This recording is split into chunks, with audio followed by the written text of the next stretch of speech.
sekresi ASI tetap bergantung pada keadaan masing-masing. Bahkan, jika Anda cemas, Anda dapat meminta ayah bayi untuk membantu.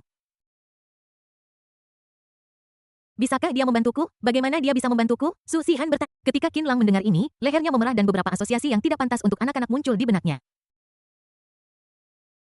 Perawat itu tersenyum dan berkata, tentu saja, lakukan seperti bayi. Bayi tidak terlalu kuat dan ayah bayi pasti lebih kuat. Jika Anda sedang terburu-buru, Anda bisa mencoba metode ini. Dengan cara ini, bayi bisa minum ASI lebih cepat. Perawat itu berkata dan berjalan keluar dengan senyum di wajahnya. Sebelum pergi, dia berkata, saya akan membantu Anda menutup pintu. Su Xihan sekarang menyadari apa yang dimaksud perawat dengan meminta bantuan. Wajahnya memerah karena malu dan dia berharap bisa segera lari keluar dan mencari tempat untuk bersembunyi sehingga dia tidak akan pernah melihat Qin Lang lagi. Qin Lang sedikit malu pada awalnya, tetapi ketika dia melihat ekspresi malu dan imut Su Xihan, dia tidak bisa menahan senyum dan berkata, Xihan, bagaimana kalau aku membantumu? Su Xihan mengepalkan tinjunya dengan malu dan marah dan berkata dengan marah, tidak kamu-kamu. Kenapa tidak menggunakan saya? Saya adalah ayah dari bayi itu. Ini adalah tanggung jawab saya untuk membiarkan bayi itu minum ASI sesegera mungkin, kata Qin Lang dengan benar. Su Xihan menggigit bibir bawahnya dengan erat dan sangat malu hingga hampir tidak bisa berbicara. Melihatnya seperti ini, Qin Lang tersenyum dan berkata, oke, aku hanya menggodamu, jangan menggigitnya, mulut kecilmu yang lembut akan berdarah sebentar lagi, aku akan membuatkanmu makan malam. Sekarang kamu bisa makan makanan normal, aku akan membuatkanmu makanan pantang untuk merangsang sekresi ASI. Jangan khawatir, bayi-bayi pasti akan bisa minum ASI segera. Bab 11 Qin Lang biar kulihat. Dengan 3 kali makan sehari dari Qin Lang dan bantuan dari bayi-bayi, Su Xihan akhirnya berhasil memproduksi ASI pada malam ke-6 setelah melahirkan. Dia mengeluarkan, kegirangan di kamar mandi. Kemudian dia merapikan pakaiannya, keluar, dan dengan gembira berbagi kebahagiaannya dengan Qin Lang yang sedang menatapnya sambil berkata, Qin Lang, bayi-bayi itu punya ASI untuk diminum. Ketika Qin Lang mendengar ini, dia melihat ke dada Su Xihan. Su Xihan dengan cepat mengambil sesuatu untuk menutupi dirinya dan memelototi Qin Lang dengan malu-malu, kamu lihat kemana? Kamu bilang ada ASI, menurutmu aku harus melihat kemana? Tanya Qin Lang sambil tersenyum. Tepat pada saat itu, tangisan bayi terdengar. Keduanya kembali ke ruang perawatan. Ternyata Erbau sudah bangun. Qin Lang mengangkat Erbau dan meletakkannya di pelukan Su Xihan sambil tersenyum dan berkata, Erbau benar-benar tukang makan kecil. Dia selalu sangat aktif saat minum susu formula. Sekarang dia tahu ada ASI untuk diminum, dia yang pertama bangun. Su Xihan juga senang bisa menyusui bayi-bayinya. Dia memeluk bayi keduanya dan hendak menyusuinya, tetapi tiba-tiba dia menatap Qin Lang. Qin Lang memandang ibu dan anak itu dengan ekspresi tegas namun lembut di wajahnya. Dia menunggu lama sebelum mengangkat kepalanya dan bertemu pandang dengan Su Xihan. Ada apa Xihan Fit Erbau? Su Xihan tersipu dan menatapnya dengan sedikit malu. Kamu berbalik. Kenapa? Aku belum pernah melihat menyusui sebelumnya, Qin Lang berkata tanpa tersipu atau jantungnya berdebar. Dia sangat ingin melihat ibu memberi makan bayinya. Wajah Su Xihan menjadi lebih merah. Qin Lang berbalik dan berkata, aku akan melihatnya cepat atau lambat. Tidak hanya untuk menonton tetapi juga untuk M. Su Xihan menyusui bayi keduanya dengan wajah memerah. Ding, terdeteksi bahwa bayi-bayi telah mendapatkan suapan pertama ASI mereka. Tuan rumah diberi hadiah undangan VIP ke pusat perawatan pasca persalinan terbaik di Zonghai selama 56 hari. Pusat perawatan pasca salin 56. Qin Lang sangat membutuhkannya sekarang. Beberapa hari ini, hanya dia yang merawat Su Xihan dan ketiga bayi di rumah sakit. Sesekali, seorang perawat datang membantu sehingga mereka bisa mengatasinya. Tetapi Su Xihan akan keluar dari rumah sakit dan pulang besok atau lusa. Saat itu, hanya akan ada mereka dan pengasuh di rumah. Dia bukan pengasuh pasca salin profesional. Bayi-bayi juga tumbuh besar dari hari ke hari dan mereka semakin sering bangun setiap hari. Jika ketiga anak kecil itu bangun semua, dia mungkin tidak bisa menanganinya sendirian.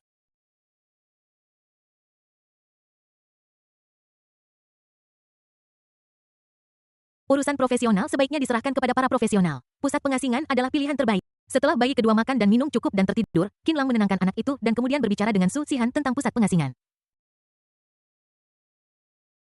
Ketika dia mendengar bahwa dia akan pergi ke pusat pengasingan, Su Xihan tidak bisa menahan diri untuk menundukkan kepalanya. Qin Lang, kalau tidak aku akan kembali ke rumah kontrakan untuk memulihkan diri setelah melahirkan. Dia tahu bahwa pusat bersalin umumnya sangat mahal. Tinggal di sana selama sebulan akan menelan biaya puluhan ribu, dan itu pun untuk pusat bersalin yang paling biasa. Baru-baru ini, semua biaya rumah sakit dibayar oleh Qin Lang, yang baru mahasiswa tahun kedua, dan Su Xihan tidak ingin terlalu membebaninya.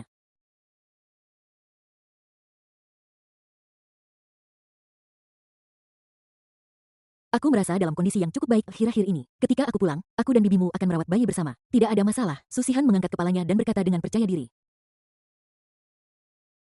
Qin Lang menggelengkan kepalanya. Tidak, masa nifas sangat penting bagi wanita. Selama periode ini, bukan hanya bayi yang membutuhkan perawatan terbaik, tetapi juga kamu.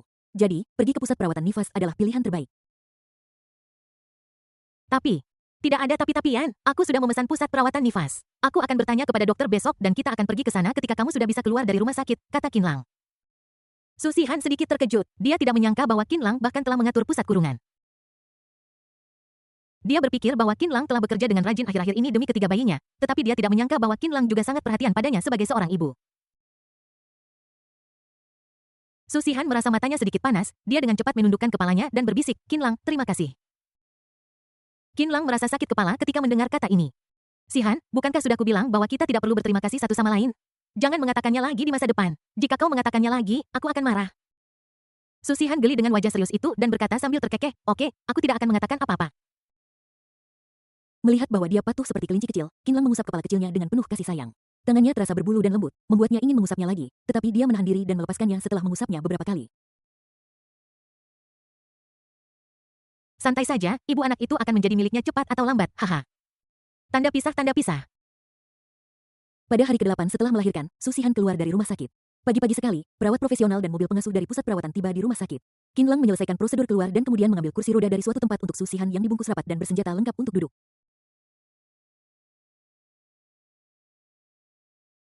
Bayi-bayi itu digendong oleh perawat profesional dan Qin Lang bertanggung jawab untuk mendorong Su Xihan. Di dalam lift, Su Xihan yang diperlakukan sebagai VIP merasa sedikit malu dan berbisik, Qin Lang, apakah ini terlalu berlebihan? Aku bisa berjalan sendiri. Itu bukan berlebihan, kamu tidak boleh terkena angin sekarang. Mobilnya ada di tempat parkir bawah tanah. Kita tidak akan keluar dan kursi roda akan lebih nyaman. Lukamu sudah sembuh dengan baik tetapi kamu tetap harus berhati-hati. Ketelitian dan perhatiannya membuat Su Xihan tidak bisa menahan diri untuk menekuk sudut mulutnya. Ketika dia tiba di pusat kurungan, Su Xihan melihat dekorasi mewah di depannya dan tidak bisa menahan perasaan sedikit takut. Dia dengan lembut menarik lengan baju Qin Lang dan berbisik, Qin Lang, pusat penahanan ini terlihat sangat bagus, apakah sangat mahal Qin Lang sebenarnya? Qin Lang menepuk punggung tangannya, mendukungnya, dan berkata, jangan khawatir soal uang. Aku sudah bilang aku akan membesarkan bayi-bayi ini bersamamu. Aku akan mengurus makanan, pakaian, dan pengeluaran lainnya untukmu dan bayi-bayi ini. Ketegasan di wajahnya tidak memberikan ruang untuk keraguan. Dengan sistem yang ada, dia tentu saja tidak perlu khawatir tentang hal-hal materi. Tempat di pusat penahanan itu adalah hadiah sistem. Su Xihan menghabiskan lebih dari 15.000 yuan selama rawat inapnya.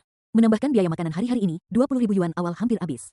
Namun, karena mainan buatan tangan yang dia buat untuk bayi-bayi itu, Qin Lang mendapat tambahan 50.000 yuan yang disetorkan ke kartu banknya.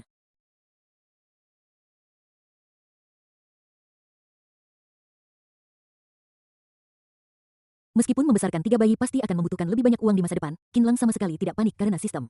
Dia percaya bahwa dia akan menghasilkan lebih banyak uang di masa depan dan memberikan kehidupan yang lebih baik kepada bayi-bayi dan Su Xihan. Pusat penahanan menyiapkan suite VIP untuk mereka, yang merupakan apartemen 4 kamar tidur 2 ruang tamu yang didekorasi dengan mewah dengan dapur kecil terpisah.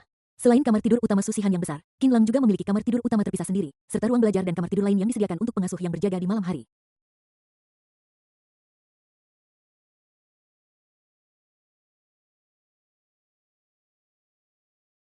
Karena mereka adalah pengguna VIP dan memiliki anak kembar 3 pengasuh masa nifas dan 5 perawat shift diatur di kamar mereka dan semuanya diatur dengan sangat baik. Setelah tiba di kamar, Direktur Keperawatan datang secara pribadi untuk memperkenalkan pengaturan program kepada mereka termasuk kehidupan sehari-hari bayi, kursus pembelajaran untuk para ibu, dan makanan khusus masa nifas, 6 kali sehari.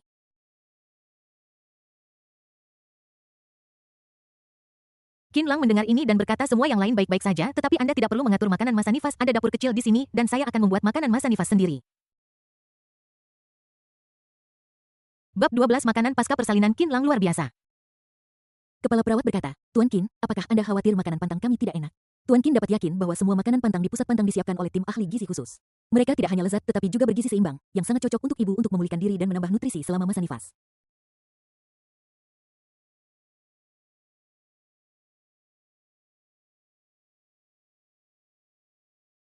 Saya tidak mempertanyakan makanan pantang Anda, hanya saja makanan pantang ibu, saya tidak ingin mendelegasikan tanggung jawab kepada orang lain, kata Qin Lang. Direktur keperawatan masih sedikit ragu dan berkata sambil tersenyum, Tuan Qin, saya benar-benar tidak bisa membuat keputusan tentang masalah ini. Bagaimana kalau saya meminta manajer untuk datang? Lagi pula, makanan selama masa nifas di pusat nifas sangat penting. Jika mereka membiarkannya kepada klien untuk mempersiapkannya sendiri, mereka khawatir makanan yang disiapkan oleh klien tidak akan cukup bergizi sehingga memengaruhi reputasi pusat nifas mereka.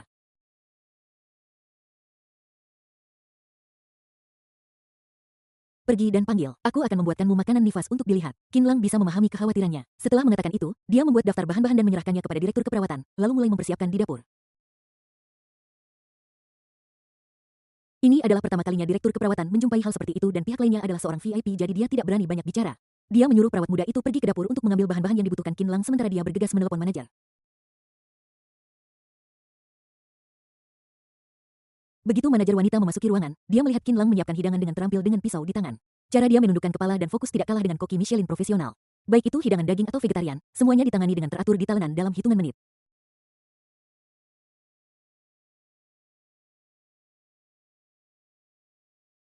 Manajer wanita itu sedikit terkejut dan berbisik kepada direktur keperawatan, keterampilan Tuan Qin luar biasa.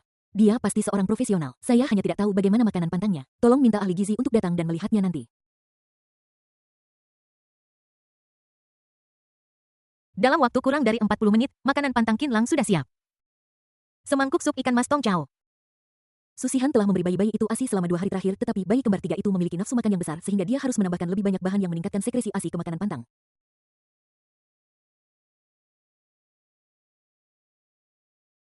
Makanan pokoknya adalah nasi merah sehat dan lauknya antara lain udang yang direbus dengan tahu, sate daging sapi, jagung kacang pinus, dan hidangan tumis sawi. Kombinasi daging dan sayuran, nutrisi seimbang. Bahkan sebelum saya mencicipinya, aroma makanan sudah memenuhi seluruh ruang tamu. Manajer wanita itu sudah menebak hasilnya tetapi dia tetap tersenyum dan berkata Tuan Qin makanan pantang ini terlihat sangat profesional tetapi saya harap Anda dapat memahami satu hal untuk memastikan pengalaman pengguna para ibu kami membutuhkan ahli gizi profesional untuk menguji rasa makanan tersebut apakah Anda keberatan?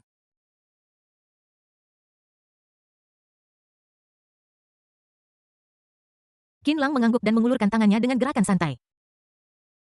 Ahli gizi dari pusat pantang maju dengan hati-hati menyentuh dan mencicipi setiap hidangan dengan sumpit saji. Setelah mencicipinya, mata pihak lain penuh dengan keheranan dan dia mengangguk berulang kali mengatakan ini rasanya enak terutama daging sapi saja ini bisa direbus begitu lembut dalam waktu sesingkat itu dan meleleh di mulut sungguh luar biasa.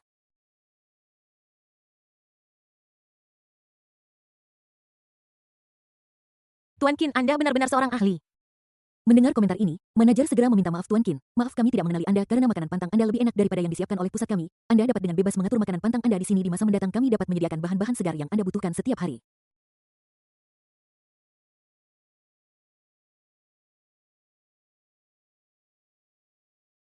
Qin Lang mengangguk puas dan membawa makanan kurungan itu kepada Susihan. Susihan penuh dengan kebanggaan saat ini. Nafsu makannya telah dimanjakan oleh Qin Lang dalam beberapa hari terakhir. Jika dia makan makanan pasca persalinan lainnya, tentu saja tidak akan sebaik masakan Qin Lang.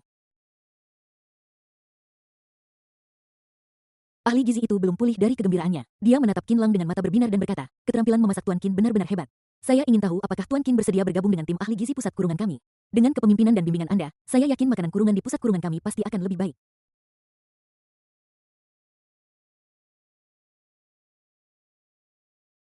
Qin Lang Zhen memperhatikan Susihan makan. Ketika mendengar ini, dia berkata tanpa menoleh, tidak, saya hanya membuat makanan untuk ibu dari anak saya. Dia menolak sepenuhnya. Manajer dengan cepat menegur ahli gizi yang berdiri di dekatnya. Apakah kamu bingung? Tuan Qin adalah pelanggan VIP kami. Dia membuat makanan untuk ibu yang baru melahirkan karena dia mencintai istri dan anaknya. Mengapa dia harus membuatkannya untuk orang lain?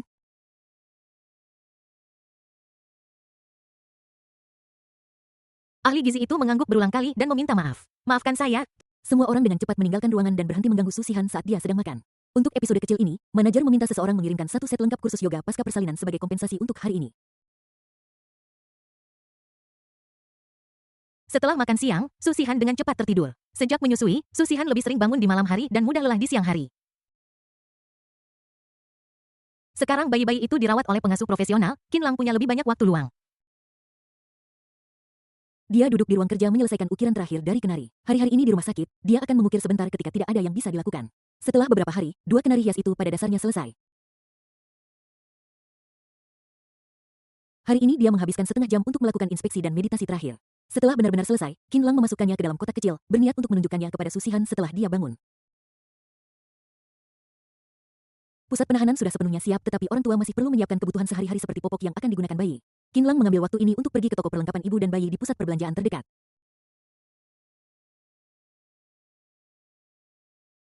Jarang melihat seorang anak laki-laki mengunjungi toko perlengkapan ibu dan bayi sendirian, apalagi jika dia pria yang tampan. Begitu Qin Lang memasuki toko, para asisten toko wanita muda segera mulai berdiskusi dengan suara rendah. Wah, ada pria tampan di toko. Seorang pria tampan datang mengunjungi toko perlengkapan ibu dan bayi mungkin untuk membeli perlengkapan bayinya. Sayang sekali pria setampan itu ternyata sudah punya bayi. Kamu bahkan tidak menyapa pelanggan ketika mereka datang. Apa kamu tidak ingin penjualan? Manajer toko memarahi mereka dan berjalan ke arah Qin Lang sambil tersenyum. Pramuniaga muda di belakangnya berkata dengan nakal manajer pria tampan itu sangat mudah bahkan jika dia punya bayi, itu hanyalah seorang bayi. Potensi pelanggannya tidak bagus. Toko itu mengabaikan mereka dan berkata kepada Qin Lang sambil tersenyum, "Halo, apakah ada yang bisa saya bantu?" Qin Lang berdiri di depan rak popok, melihat deretan merek yang mempesona dan memang sedikit bingung harus mulai dari mana. Saya ingin membeli popok untuk bayi-bayi saya. Usia mereka baru 8 hari. Mereka haruslah yang breathable, lembut di kulit, dan menyerap dengan baik. Bisakah Anda merekomendasikan beberapa untuk saya? Popok di toko kami semuanya merek besar dengan kualitas yang sangat bagus. Untuk masalah breathability dan bahan yang lembut di kulit, tentu saja Pamper dan Kau kami adalah yang terbaik. Mami Poco juga bagus. Ini adalah pilihan paling populer di kalangan ibu-ibu. Qin Lang mengambil 3 merek yang dia rekomendasikan dan melihat perbandingan kandungannya dengan cermat. Melihat dia ragu-ragu, manajer toko berpikir bahwa harga yang dia rekomendasikan agak tinggi. Popok yang bagus tidak murah, jadi dia melanjutkan, "Pak, ada popok berkualitas tinggi lainnya di toko ini." Mari kita ambil yang ini. Saya pikir ini tipis dan memiliki daya serap air yang baik. Qin Lang langsung mengambil Pamper level 1 yang paling mahal dan berkata. Manajer toko tertegun sejenak, lalu segera tersenyum dan berkata, "Oke, apakah Anda membutuhkan 1 bungkus ini?" "Tidak, saya mau 20 bungkus." Bab 13 Qin Lang, kamu tidak mampu membayar keahlianku.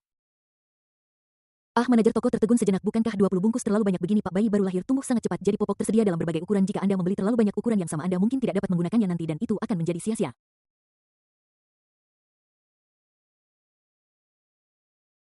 Tidak, saya punya 3 bayi di rumah dan terkadang mereka membutuhkan 20 hingga 30 tablet sehari. 20 Pak tidak cukup untuk waktu yang lama. Anda ambil sebanyak ini dulu dan saya akan kembali untuk membeli lagi nanti, kata Qin Lang sambil tersenyum. Manajer toko terkejut dan berkata, "Tuan, Anda punya bayi kembar 3? Selamat, Tuan. Anda dan istri Anda sangat diberkati." Dia mengantar Qin Lang ke konter untuk membayar. Di belakangnya ada asisten toko muda yang memegang 20 pak popok. Ketika mereka mendengar bahwa Qin Lang membeli 20 pak sekaligus dan bahwa dia memiliki bayi kembar 3 di rumah, mereka segera menyesal bahwa mereka hanya melihat pria tampan itu dan melewatkan pesanan sebesar itu.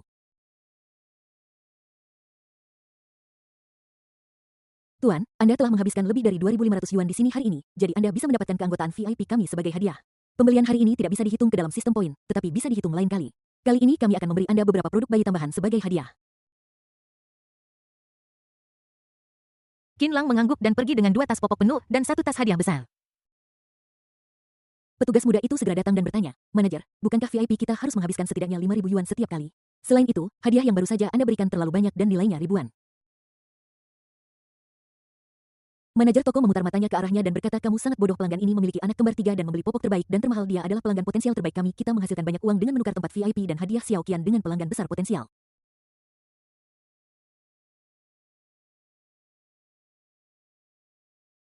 Saat Susihan dibangunkan untuk memberi makan, saat itu sudah pukul 3 sore. Setelah selesai memberi makan bayi-bayi itu, dia sendiri merasa sedikit lapar. Perawat di samping berkata sambil tersenyum, "Nyonya Qin, Anda sangat beruntung." Tuan Qin pergi keluar untuk membeli perlengkapan bayi, tetapi sebelum pergi, dia secara khusus menyiapkan teh sore dan meletakkannya di inkubator di sana. Dia sangat perhatian pada Anda. Ketika Susihan mendengar ini, pipinya sedikit memerah dan senyum tidak bisa tidak muncul di wajah kecilnya yang cantik. Nyonya Qin, kami memiliki area teh sore khusus di lantai bawah. Lingkungannya sangat bagus. Anda bisa berjemur di bawah matahari dan menonton video pengalaman mengasuh anak bersama ibu-ibu lain. Susihan sedikit tersentuh. Dalam beberapa hari terakhir, dia menemukan bahwa Qin Lang sebagai ayah baru melakukan pekerjaan yang sangat baik. Qin Lang mengajarinya banyak pengetahuan tentang bayi. Sebagai perbandingan, sebagai ibu baru, saya tampaknya tahu terlalu sedikit. Sekarang dia berada di pusat perawatan, Susihan ingin belajar lebih banyak, jadi dia meminta perawat untuk turun dengan teh sore yang telah disiapkan Qin Lang untuknya. Aula minum teh sore di lantai bawah didekorasi dengan warna merah muda. Kursi kulit lembut terlihat sangat nyaman. Ada layar elektronik besar di tengah yang memutar video tentang pengasuhan anak. Banyak ibu dan orang tua duduk di sana untuk minum teh sore, menonton video, dan mengobrol.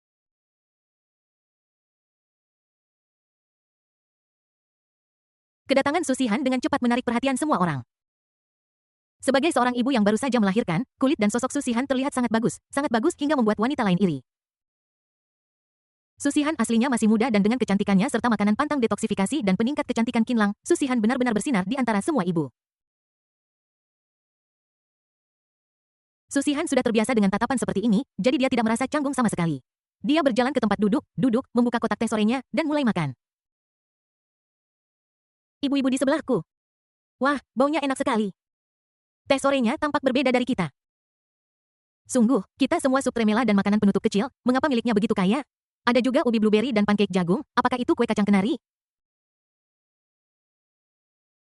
Kelihatannya sangat lezat. Suster, mengapa teh sore ibu ini begitu mewah? Para ibu berkumpul dan bertanya dengan iri. Perawat di sebelah Susihan tersenyum dan berkata, ibu-ibu, teh sore di pusat perawatan disediakan secara seragam, tidak ada perbedaan. Tetapi teh sore ibu kami disiapkan sendiri oleh ayah si anak.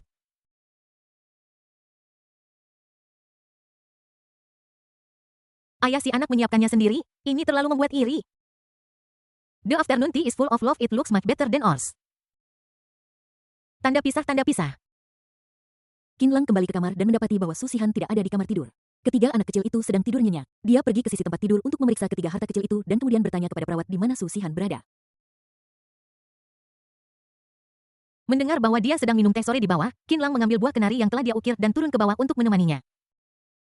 Begitu dia turun, Qin Lang melihat Susihan duduk di sana dari jauh. Semua ibu di pusat bersalin mengenakan pakaian rumah berwarna merah muda yang sama tetapi pakaian Susihan berbeda dari yang lain. Cantik. Dia layak menjadi ibu dari anaknya. Qin Lang berjalan mendekat dengan senyum di wajahnya, tetapi setelah mengambil 2 langkah dia melihat seorang wanita parubaya berjalan menghampiri Susihan. Halo ibu tersayang, menantu saya baru saja melihat makanan pantang Anda dan sangat menginginkannya. Bisakah Anda memberinya beberapa? Porsinya cukup besar dan Anda pasti tidak bisa menghabiskannya sendiri. Tolong berikan setengahnya kepada menantu saya. Susihan mengangkat kepalanya dan berkata dengan acuh tak acuh, maaf, saya sudah minum teh sore ini, tidak pantas untuk berbagi dengan orang lain. Selain itu, dia enggan berbagi teh sore yang dibuat oleh Qin Lang dengan orang lain. Tidak apa-apa, kami tidak keberatan, kata pihak lain sambil tersenyum. Susihan melirik orang itu dan berkata dengan ringan, saya keberatan. Hei, kenapa kamu begitu tidak pengertian? Permintaan saya tidak berlebihan. Menantu perempuan saya merasa makanan pasca persalinan di sini terlalu biasa. Dia tidak bisa memakannya dengan normal. Dia sangat pilih-pilih. Hari ini dia akhirnya melihat teh sore Anda dan merasa sangat lapar. Bisakah Anda berbagi sebagian dengan kami? Saya akan membeli setengahnya. Ada sedikit kemarahan di wajah Susihan. Tepat ketika dia hendak berbicara, sesosok tubuh tinggi tiba-tiba berdiri di depannya. Lengan kokohnya melindunginya dengan kuat di belakangnya. Qin Lang menatap bibi di depannya dan berkata dengan dingin, maaf, kami tidak menjualnya. Bibi itu memandang Qin Lang dan kemudian mengerti. Anda adalah ayah dari anak itu, kan? Anda membuat makanan kurungan ini. Keterampilan memasak Anda cukup bagus. Menantu perempuan saya menyukainya. Jangan khawatir, kami tidak akan memakannya secara gratis. Kami akan membayarnya. Kalian berdua terlihat cukup muda. Pasti tidak mudah membesarkan anak di usia yang begitu muda. Pusat perawatan pasca persalinan sangat mahal. Datang ke sini berarti membakar uang. Bukankah lebih baik menghasilkan lebih banyak? Qin Lang memandang wanita tua yang tidak masuk akal itu dan berkata langsung, Anda tidak mampu membayar keahlian saya. Bab 14 kejutan kenari itu mahal. Tante itu tidak senang ketika mendengar ini dan dia meletakkan tangannya di pinggul dan berkata bagaimana mungkin saya tidak mampu. Biar saya beritahu Anda, putra saya bekerja untuk perusahaan besar. Gaji tahunannya sangat tinggi. Sebutkan harganya dan saya akan membeli satu makanan pantang setiap hari di masa depan. Aku tidak bisa menukarnya dengan apapun. Makanan pantangku hanya bisa dinikmati oleh ibu dari anakku. Hei, ada apa denganmu anak muda? Kenapa kamu tidak menghasilkan uang?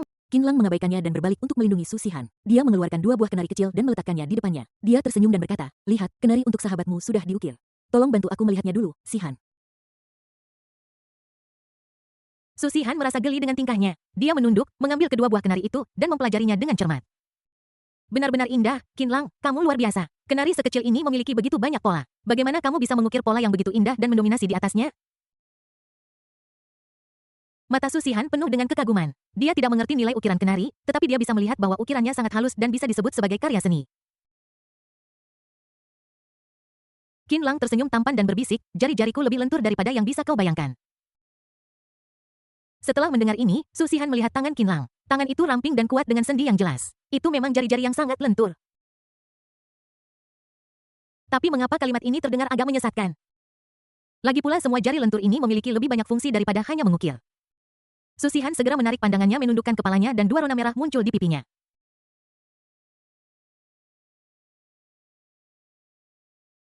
Apa kamu mendengarkanku? Aku beritahu kamu, anakku sangat mampu. Jika kamu tidak menjual makanan kurungan itu kepada kami hari ini, aku jamin anakku akan punya 100 cara untuk membuatmu tidak mungkin tetap berada di pusat kurungan ini. Ketika wanita tua itu melihat Qin Lang mengobrol dengan Susihan seolah tidak ada orang di sekitar, dia menjadi lebih marah dan suaranya menjadi lebih keras. Tepat pada saat ini putra wanita tua itu datang. Dia mendengar tentang apa yang terjadi di lantai bawah dan ingin datang untuk mendukung istri dan ibunya. Ini hanyalah makanan pantangan. Bagaimana mungkin pihak lain tidak setuju ketika dia menghabiskan banyak uang untuk itu?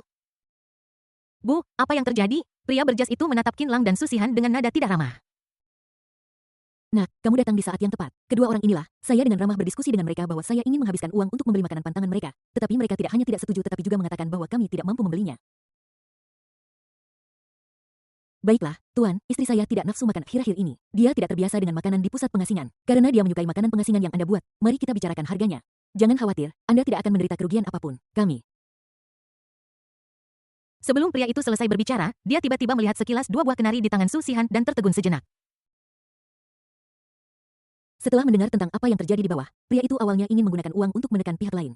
Bahkan jika dia tidak bisa membeli makanan pengasingan, dia harus memberinya cukup muka. Namun ketika dia melihat sepasang kenari berharga ini, dia merasa sedikit bersalah.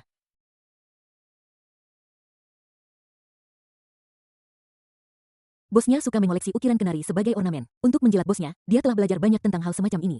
Bosnya memiliki sepasang ukiran kenari yang dia perlakukan sebagai harta karun. Konon mereka dibeli seharga 50.000 yuan masing-masing dan 100.000 yuan untuk sepasang. Setiap kali pelanggan penting datang, bos mengeluarkannya untuk dipamerkan. Dia menyimpannya dengan baik dalam kotak nanmu dan mencuci tangannya setiap kali dia mengambilnya. Harta yang mereka pegang tidak kurang dari harta karun langka. Melihat sepasang kenari Qinlang, ukirannya lebih halus dan jelas lebih baik daripada milik bosnya. Apalagi, dia sepertinya tidak peduli sama sekali. Pasangan itu hanya memegangnya dengan santai. Hal semacam ini hanya digunakan oleh orang kaya untuk hiburan, tetapi ini adalah simbol status. Kekuatan finansial pihak lain jelas di atasnya. Pria berjas itu menilai situasi dan segera mengubah topik pembicaraan sambil tersenyum, tapi itu tergantung pada apakah Anda bersedia. Bagaimanapun, kami membutuhkan bantuan Anda. Keahlian Anda bagus dan istri saya menyukainya. Jika Anda bersedia menjualnya, kami pasti bersedia membayarnya. Tetapi jika Anda tidak bersedia, maka itu hanya bisa dianggap sebagai gangguan.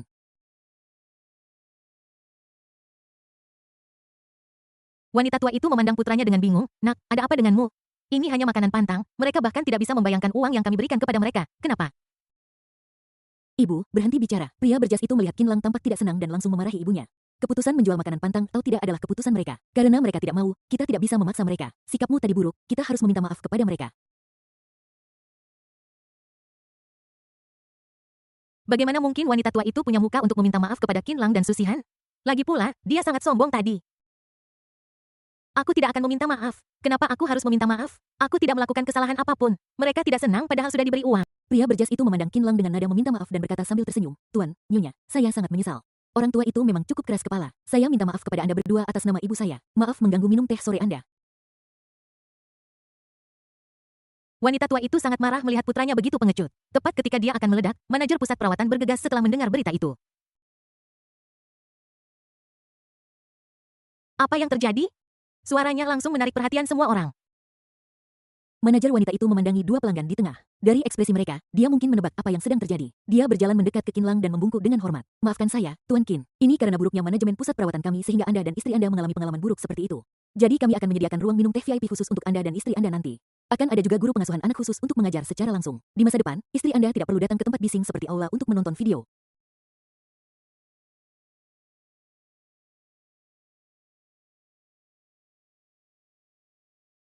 Saya benar-benar minta maaf atas apa yang terjadi sore ini. Staf kami akan naik ke atas nanti untuk menyampaikan layanan permintaan maaf kami kepada dua VIP terhormat. Ketika pria berjas itu mendengar ini, dia segera mengerti bahwa Qinlang adalah VIP di sini. Anda tahu, pusat penahanan ini adalah yang terbaik di Zonghai. Harga kamar biasa sangat mencengangkan, dan kamar VIP lebih dari 3 kali lipat harga kamar biasa.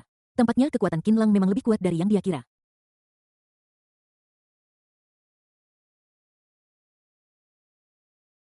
Dia dengan cepat menarik ibunya dan berkata, Bu, cepat minta maaf kepada mereka. Apakah kamu masih ingin terus tinggal di sini? Ketika wanita tua itu melihat ini, dia takut bahwa dia akan menjadi orang yang diusir. Jadi dia dengan cepat berkata kepada Qinlang dan Su Xihan, maafkan saya seorang wanita tua dari pedesaan dan saya tidak tahu bagaimana berbicara. Jangan dipikirkan. Qinlang terlalu malas untuk berdebat dengan kelompok orang ini dan memengaruhi suasana hatinya sendiri dan suasana hati Su Xihan. Saat ini Su Xihan sedang dalam masa nifas dan suasana hatinya sangat penting untuk pemulihan fisiknya. Jadi dia tidak melihat wanita tua dan pria berjas itu lagi mengangguk ke manajer wanita dan membawa Su Xihan ke atas. Manajer segera meminta beberapa perawat untuk mengikuti dan mengantar mereka ke atas. Setelah mereka pergi, manajer tidak melanjutkan masalah ini lebih jauh. Dia hanya mengingatkan pria berjas itu, tamu, Anda dan pria tadi sama-sama tamu pusat perawatan kami. Lebih baik untuk saling bergaul dengan ramah di hari kerja. Namun, apa yang terjadi hari ini seharusnya tidak terjadi lagi. Di masa depan, kami akan lebih memperhatikan pengaturan layanan untuk tamu VIP.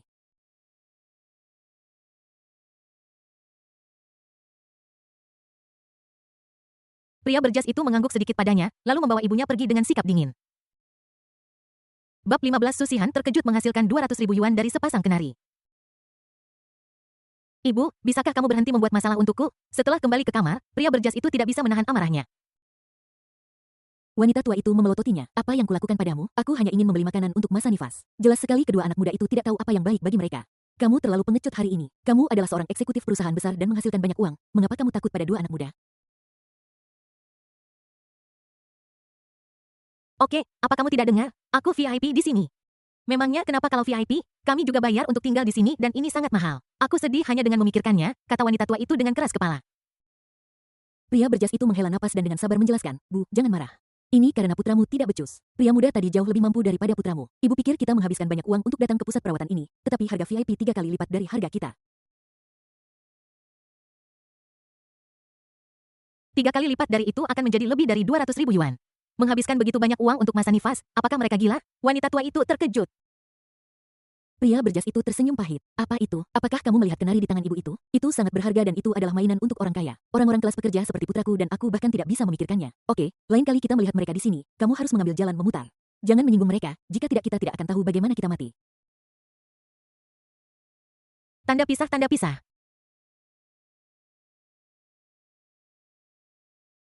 Kembali di ruang VIP di lantai atas, Su Sihan berbaring di samping buayan bayi, menatap Qin Lang dan bertanya kepada Qin Lang kapan ayah bayi itu datang tadi. Dia jelas agresif dan awalnya mengatakan bahwa dia ingin membeli makanan pantang yang kamu buat, tetapi kemudian di tengah kata-katanya, sikapnya tiba-tiba berubah 180 derajat. Apakah kamu melakukan sesuatu? Dia sedikit penasaran tentang apa yang menyebabkan pihak lain tiba-tiba mengubah sikapnya. Qin Lang sedang memeriksa penyakit kuning Sanbao. Penyakit kuning si kecil berangsur-angsur mereda dan dia tidur nyenyak sekarang. Mendengar kata-kata Su Sihan, dia mengeripkan mata padanya dan berkata sambil tersenyum. Mungkin dia tiba-tiba melihat wajahku yang tampan yang terlihat begitu mulia dan mendominasi dan tahu bahwa dia bukan tandinganku, jadi dia ketakutan. Faktanya, dia tahu alasan sebenarnya dengan sangat baik karena pria itu tercengang ketika dia melihat kenari di tangannya. Keterampilan mengukir kenari yang diberikan oleh sistem pasti luar biasa. Ini segera mengejutkan pihak lain yang mengira dia adalah orang yang sangat kaya dan berkuasa sehingga dia tidak berani menyinggung perasaannya. Tentu saja dia tidak ingin mengatakan ini kepada Su Sihan karena itu akan membosankan dan tidak menarik. Akan lebih menyenangkan menggoda ibu dari anak itu. Terutama ketika dia melihat ibu anak itu tersipu, dia mengerti mengapa ada ungkapan yang disebut kecantikan adalah pesta untuk mata. Su Sihan sedang menunggu jawabannya dengan serius, tetapi dia tidak menyangka dia akan mengatakan itu. Dia langsung tertawa, Qin Lang, bersikaplah lebih rendah hati. Apakah aku perlu bersikap rendah hati tentang penampilanku? Qin Lang berjalan ke arahnya, wajahnya yang tampan terlihat sangat mengesankan. Su Sihan menoleh dan pipi merah mudanya tampak berdarah. Tetapi Qin Lang tidak mundur selangkah pun dan menatapnya dengan mata mendominasi seperti seekor macan tutul yang menatap mangsanya, bertekad untuk menjebak pihak lain ke dalam wilayahnya. Su Sihan tidak bisa bertahan lebih lama lagi. Dia dengan lembut mendorong Qin Lang dan dengan malu-malu mengganti topik pembicaraan. Ukiran kenari sudah selesai, aku akan mengirimkannya ke Xiao Xiao. Setelah mengatakan itu, dia dengan hati-hati mengambil 2 foto dan mengirimkannya ke Lin Xiao melalui WeChat. Setengah menit kemudian, Lin Xiao menelepon. Hei, keterampilan memasak Sihan Qin Lang luar biasa. Ukiran kenari ini sangat indah, saya jamin orang tua saya akan senang ketika menerima sepasang kenari ini. Ini jauh lebih indah daripada yang dia punya di rumah. Su Sihan tersenyum dan berkata foto yang saya ambil tidak terlalu bagus, aslinya bahkan lebih menakjubkan. Wah, bagus sekali. Ngomong-ngomong, aku akan kembali besok dan aku akan bisa melihat yang aslinya nanti.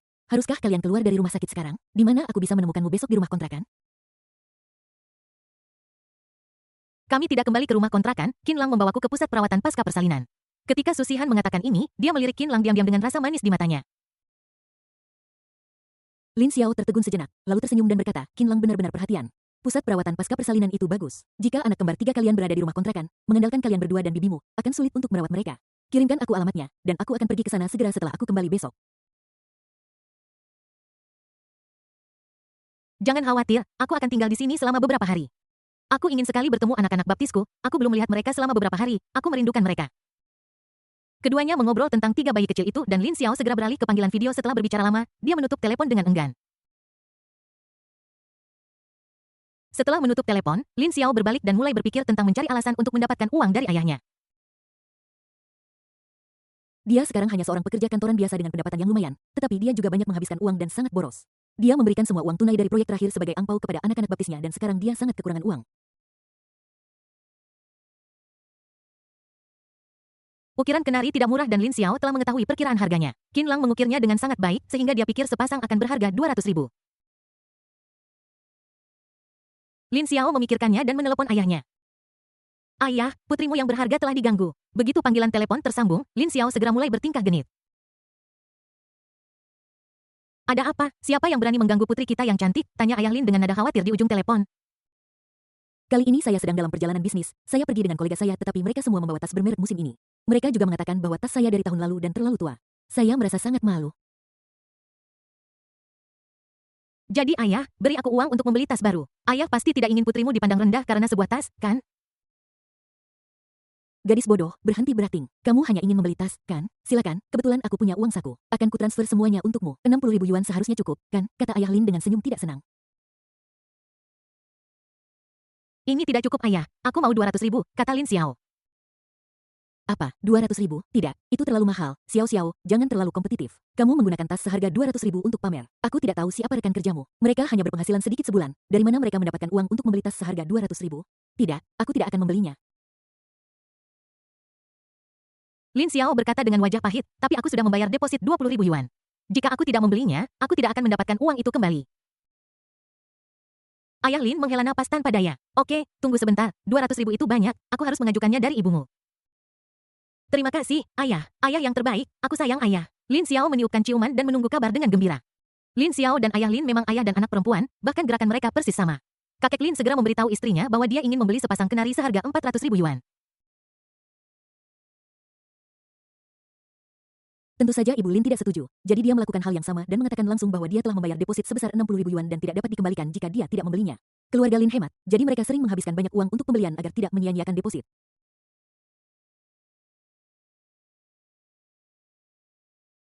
Bab 16 Percakapan Konselor Qinlang, apakah anak itu benar-benar anakmu?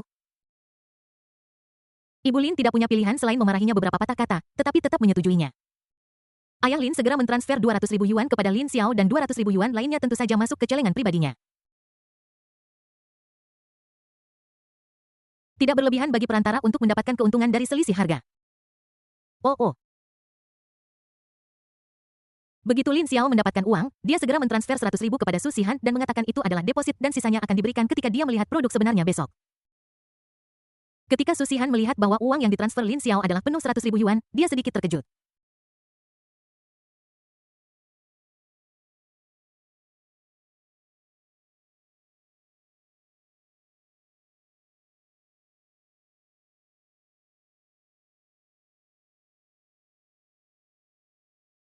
Uang muka saja sudah 100.000. Bukankah itu berarti nilai ukiran kenari ini lebih dari itu? Qin Lang tersenyum dan berkata, ada pepatah di industri ini bahwa jika tidak diukir, harganya tidak mahal, tetapi jika diukir, harganya akan 2 kali lipat. Nilai sebuah kenari terbatas. Qin Lang, mengapa kenari ini sangat berharga? Aku tidak berpikir kamu menghabiskan terlalu banyak waktu untuk mereka.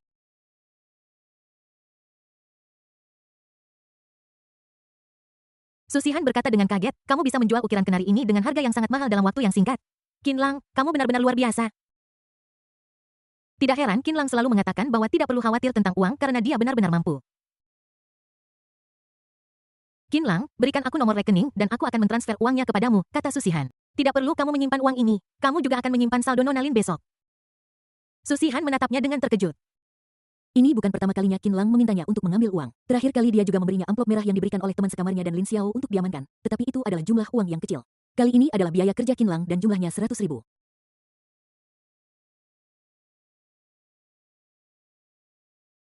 Ini tidak bagus Qin Lang, ini milikmu.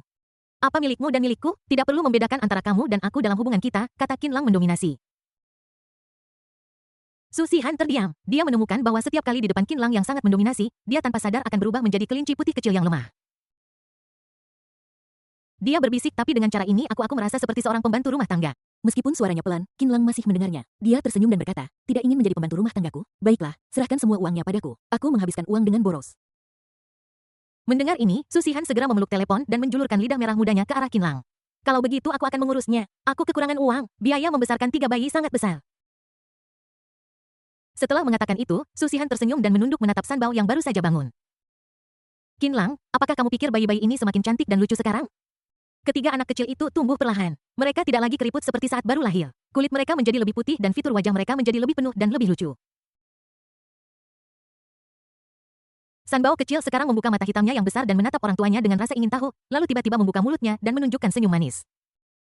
Su Sihan terkejut dan tersenyum lembut. San Bao sangat senang. Menurutmu apa yang dia pikirkan? Mengapa dia tersenyum begitu bahagia? Qin Lang juga berkata dengan senyum kebapaan, dia pasti menguping percakapan kita barusan dan tahu bahwa orang tuanya telah menyimpan sejumlah besar uang untuk susu bubuk untuk mereka. Dia berpikir bahwa dia telah membuat pilihan yang tepat untuk dilahirkan di keluarga ini, jadi dia bahagia.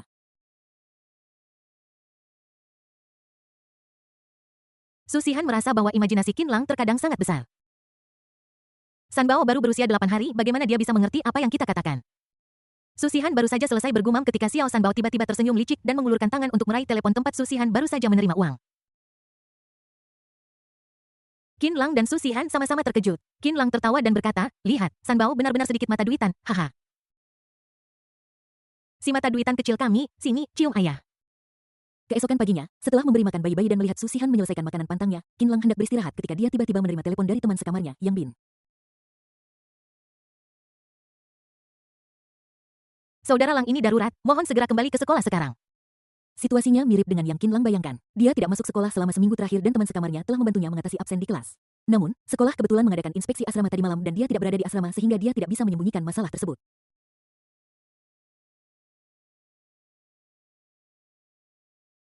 Sepertinya aku harus kembali dan menanganinya sendiri. Kembali ke kamar, Su Xihan tertidur bersandar di kepala tempat tidur, Qin Lang membantunya merapikan selimut, mengatakan sesuatu kepada perawat di sebelahnya, dan naik taksi kembali ke sekolah. Di jalan, Qin Lang menerima telepon dari konselornya.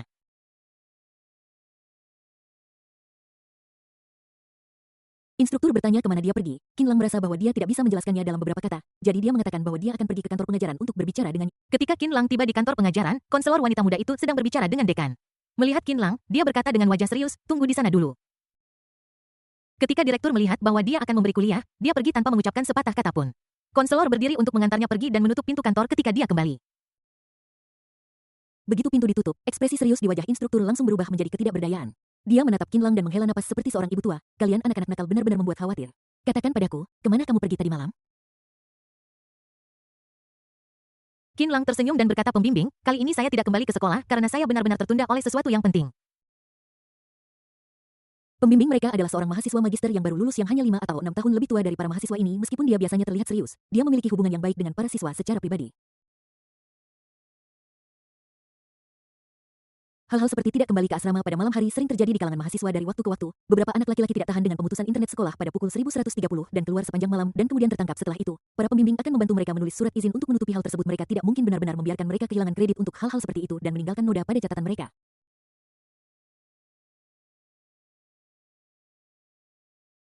Semua orang akrab dengan hal-hal ini sehingga Qin Lang merasa cukup tenang saat menghadapi konselor. Instruktur memutar matanya ke arahnya dan berkata dengan tidak senang apa alasannya jika kamu punya alasan yang bagus mengapa kamu tidak meminta izin sebelumnya. Qin Lang, jangan kira aku tidak tahu bahwa kamu sudah tidak masuk kelas selama beberapa hari. Profesor lain mungkin tidak mengenalmu tapi aku mengenal kalian. Anak-anak nakal. Sun Tzu adalah orang yang membantumu menjawab pertanyaanku tempo hari.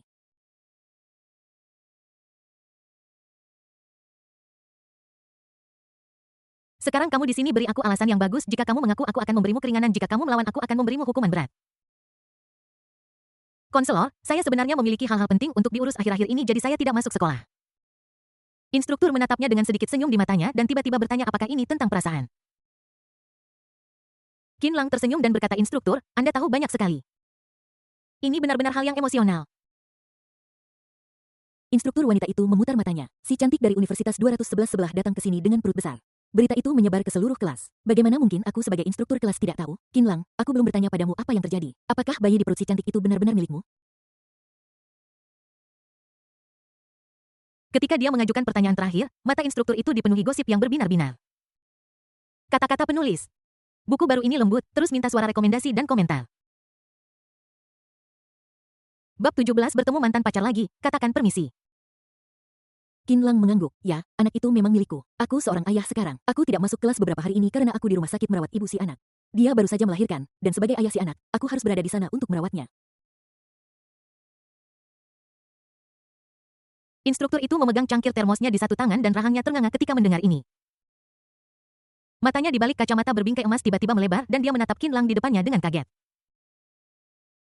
Setelah beberapa lama, dia mengacungkan jempol pada Qin Lang dan berkata, kamu benar-benar hebat. Qin Lang, kamu benar melakukan ini. Kamu seorang pria, kamu harus menjaga anak dan ibu anak itu dengan baik saat ini.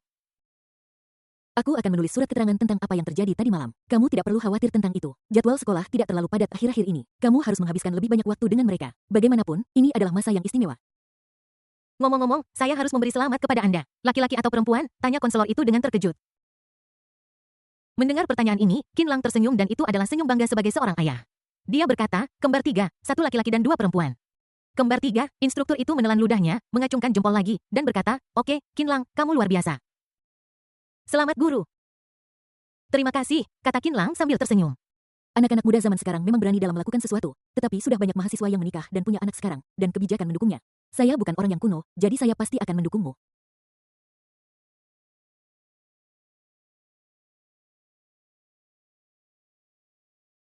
Baiklah, saya akan menulis surat izin untukmu. Untuk bulan depan, kamu harus menghabiskan lebih banyak waktu dengan anak-anak dan ibu mereka.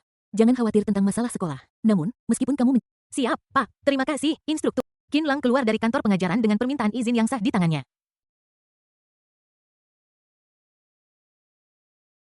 Yang Bin, Sun Su, dan Zhou Qi sudah menunggu di luar gedung sejak lama. Ketika mereka melihat Qinlang keluar, mereka bertiga langsung mengelilinginya. Yang Bin bertanya dengan khawatir, "Kak Lang, kamu tidak apa-apa? Apakah instruktur membantumu menulis surat izin kali ini?" Sun Su berkata dengan kesal, "Kak Lang, maafkan aku. Itu salahku tadi malam. Seandainya aku bereaksi lebih cepat, aku akan mengatakan bahwa kamu pergi mengunjungi asrama lain. Tapi aku membuat alasan bahwa kamu sedang mandi. Tidak ada yang menyangka bahwa guru yang memeriksa asrama benar-benar akan pergi ke kamar mandi untuk memeriksa."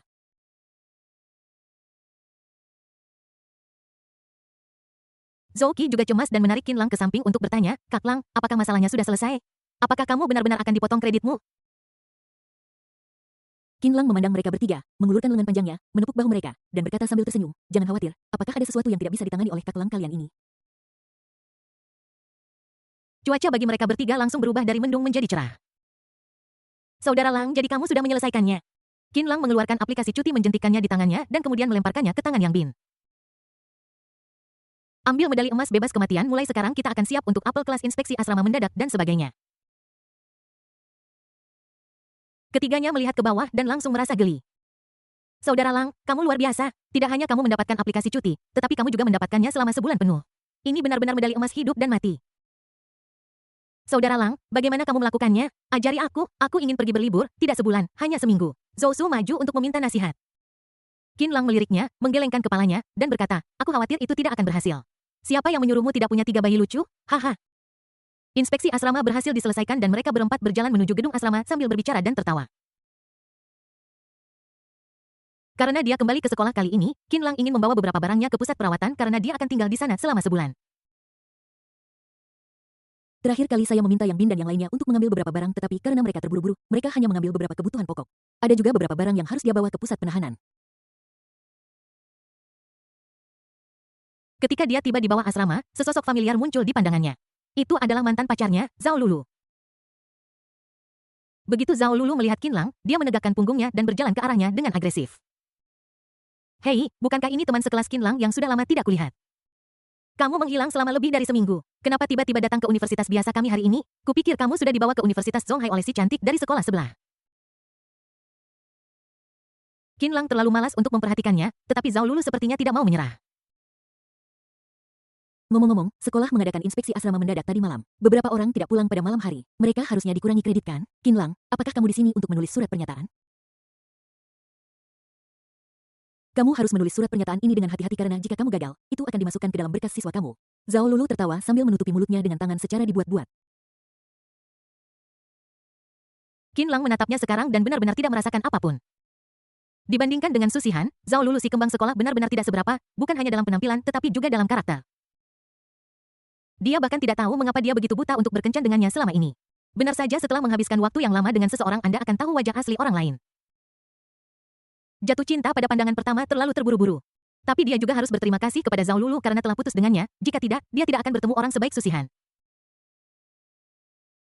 Karena dia mantan pacarku, tidak perlu membicarakannya lagi. Dia langsung berkata permisi. Setelah mengatakan itu, dia berjalan pergi dengan tenang dari depan Zhao Lulu, suasana hatinya sama sekali tidak terpengaruh oleh kata-kata Zhao Lulu. Yang Bin dan 3 lainnya mengikuti Qinlang yang dipimpin oleh saudara mereka, Lang, dengan momentum yang besar dan melewati seorang wanita cantik sekolah dengan wajah berubah dengan jijik. Yu Zhao Lulu tidak puas diperlakukan seperti ini dan hendak maju untuk terus berdebat. Tiba-tiba teman sekamarnya berlari dari arah Qinlang dan yang lainnya baru saja datang dan meraihnya.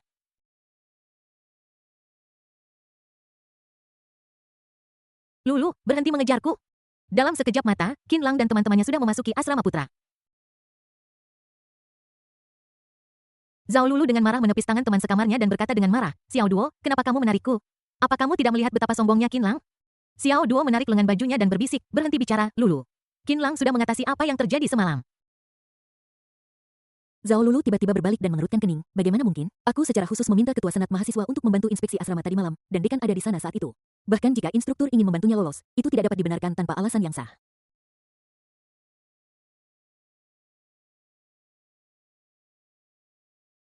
Dia adalah orang yang merencanakan inspeksi asrama tadi malam. Niat awalnya adalah untuk putus dengan Qin Lang hari itu, tetapi dia tidak menyangka bahwa Qin Lang akhirnya pergi dengan primadona kampus dari Universitas 211 sebelah, membuatnya menjadi bahan tertawaan di mata semua orang.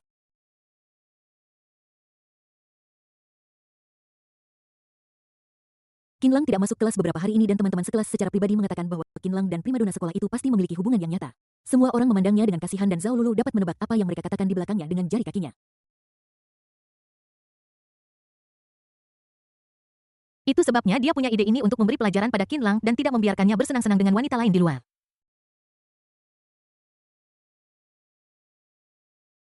Xiao Duo melanjutkan, benar, aku baru saja pergi mencari instruktur dan kebetulan melihat Qin Lang masuk, jadi aku menguping di luar. Kisah antara Qin Lang dan primadona sekolah sebelah itu benar. Dan dia bahkan melahirkan anak kembar 3 untuk Qin Lang. Qin Lang tidak masuk sekolah akhir-akhir ini, dia sedang merawat mereka. Ketika instruktur mendengar alasan ini, dia memberi Qin Lang surat izin untuk semalam tanpa mengatakan apapun, dan juga menyetujui cuti sebulan untuknya, sehingga dia bisa menghabiskan waktu bersama istri dan anak-anaknya. Aku bahkan mendengar instruktur memberi selamat kepada Qin Lang.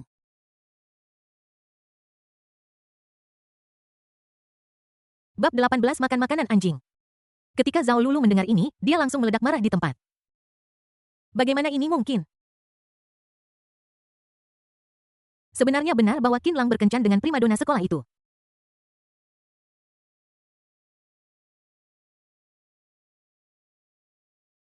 Qin Lang sangat kuat. Qin Lang harus kembali ke pusat kurungan untuk membuat makan siang untuk Susihan pada siang hari, jadi dia tidak tinggal di sekolah terlalu lama. Dia kembali ke asrama dan mengobrol dengan teman sekamarnya, mengepak beberapa barang, mengambil ranselnya dan pergi.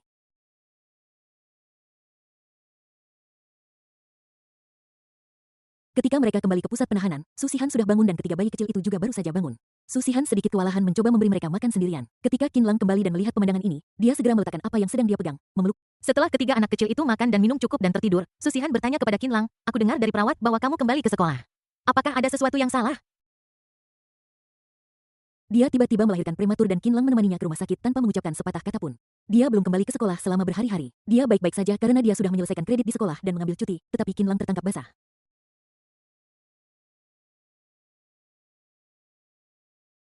Qin Lang berkata, tidak apa-apa, aku hanya kembali untuk membuat surat izin. Surat izin sebelumnya sudah kedaluarsa, jadi kali ini aku membuat yang lebih panjang. Aku tidak harus kembali selama sebulan. Susihan sedikit terkejut dengan sedikit keraguan di mata indahnya, kamu meminta libur sebulan? Apakah sekolah menyetujuinya? Melihat bahwa dia khawatir, Qin Lang langsung mengeluarkan ponselnya dan membuka sistem urusan akademik yang berisi informasi cutinya. Lihat ini adalah liburan yang baru saja disetujui instruktur saya hari ini. Ini sebulan, tidak kurang sehari pun. Susihan melihat ke bawah dan melihat bahwa itu memang liburan 1 bulan. Tapi dia masih bingung, bagaimana kamu mengajukan cuti dari sekolah? Untuk cuti selama sebulan, seharusnya ada alasan yang sangat masuk akal dan formal, kan? Qin Lang berkata dengan serius, saya menemani ibu dari anak saya selama masa nifas dan merawat 3 bayi yang kelaparan. Apakah alasan ini tidak masuk akal? Bukankah ini sudah biasa?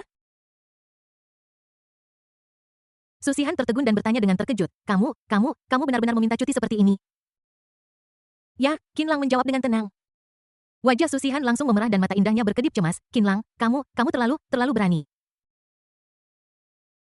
Qin Lang sangat tersentuh oleh kelucuannya sehingga dia tidak bisa menahan diri. Dia mengulurkan tangan dan mengusap wajah kecilnya yang merah muda. Mengusap sisi kiri saja tidak cukup, jadi dia hanya memegangi pipi merah mudanya yang panas dengan kedua tangan dan merusaknya bersama-sama. Ya, tidak perlu malu. Negara sedang mendorong kelahiran sekarang, dan kebijakan anak kedua dan ketiga telah dibuka satu demi satu. Sebagai mahasiswa kontemporer dan anak muda yang baik di masyarakat, kami secara aktif menanggapi panggilan tersebut dan berkontribusi pada pembangunan populasi tanah air kita.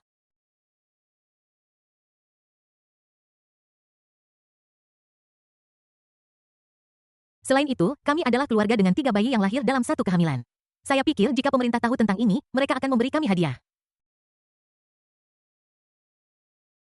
Qin Lang memikirkannya, lalu menggelengkan kepalanya dan berkata, tidak, negara tidak boleh tahu tentang ini.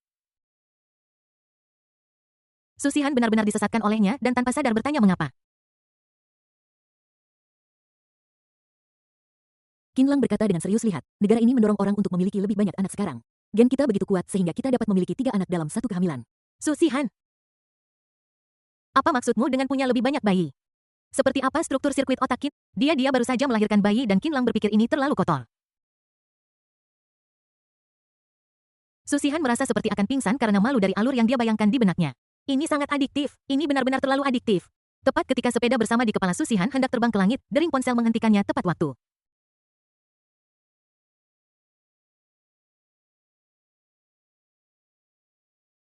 Dia mengangkat telepon dan suara bersemangat Lin Xiao terdengar, "Halo Sihan, aku di sini, kirimkan nomor kamarmu cepat, aku ingin naik ke atas untuk melihat anak baptis. Lihat-lihat benangnya." Susihan, Xiao yang merusak suasana ham.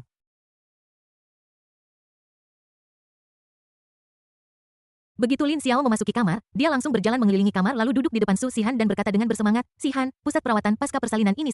Dan kamar ini sangat mewah. Ketika saya berada di bawah tadi, saya menemukan bahwa sikap pelayanan mereka di sini sangat baik. Jauh lebih baik bagimu untuk memulihkan diri di sini daripada di rumah kontrakan kecil itu. Susihan tersenyum menatap Qinlang dan berkata itu semua diatur oleh Qinlang.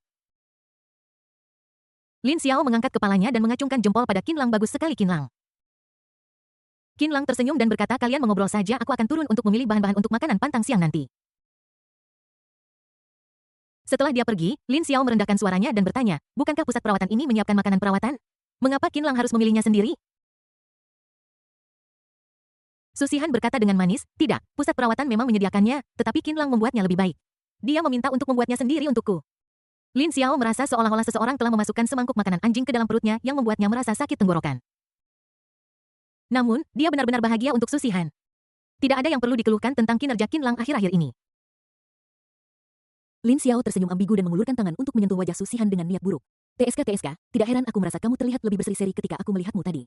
Kupikir kamu punya rahasia, tetapi ternyata itu karena kamu makan makanan pantang manis setiap hari dan dipelihara oleh cinta.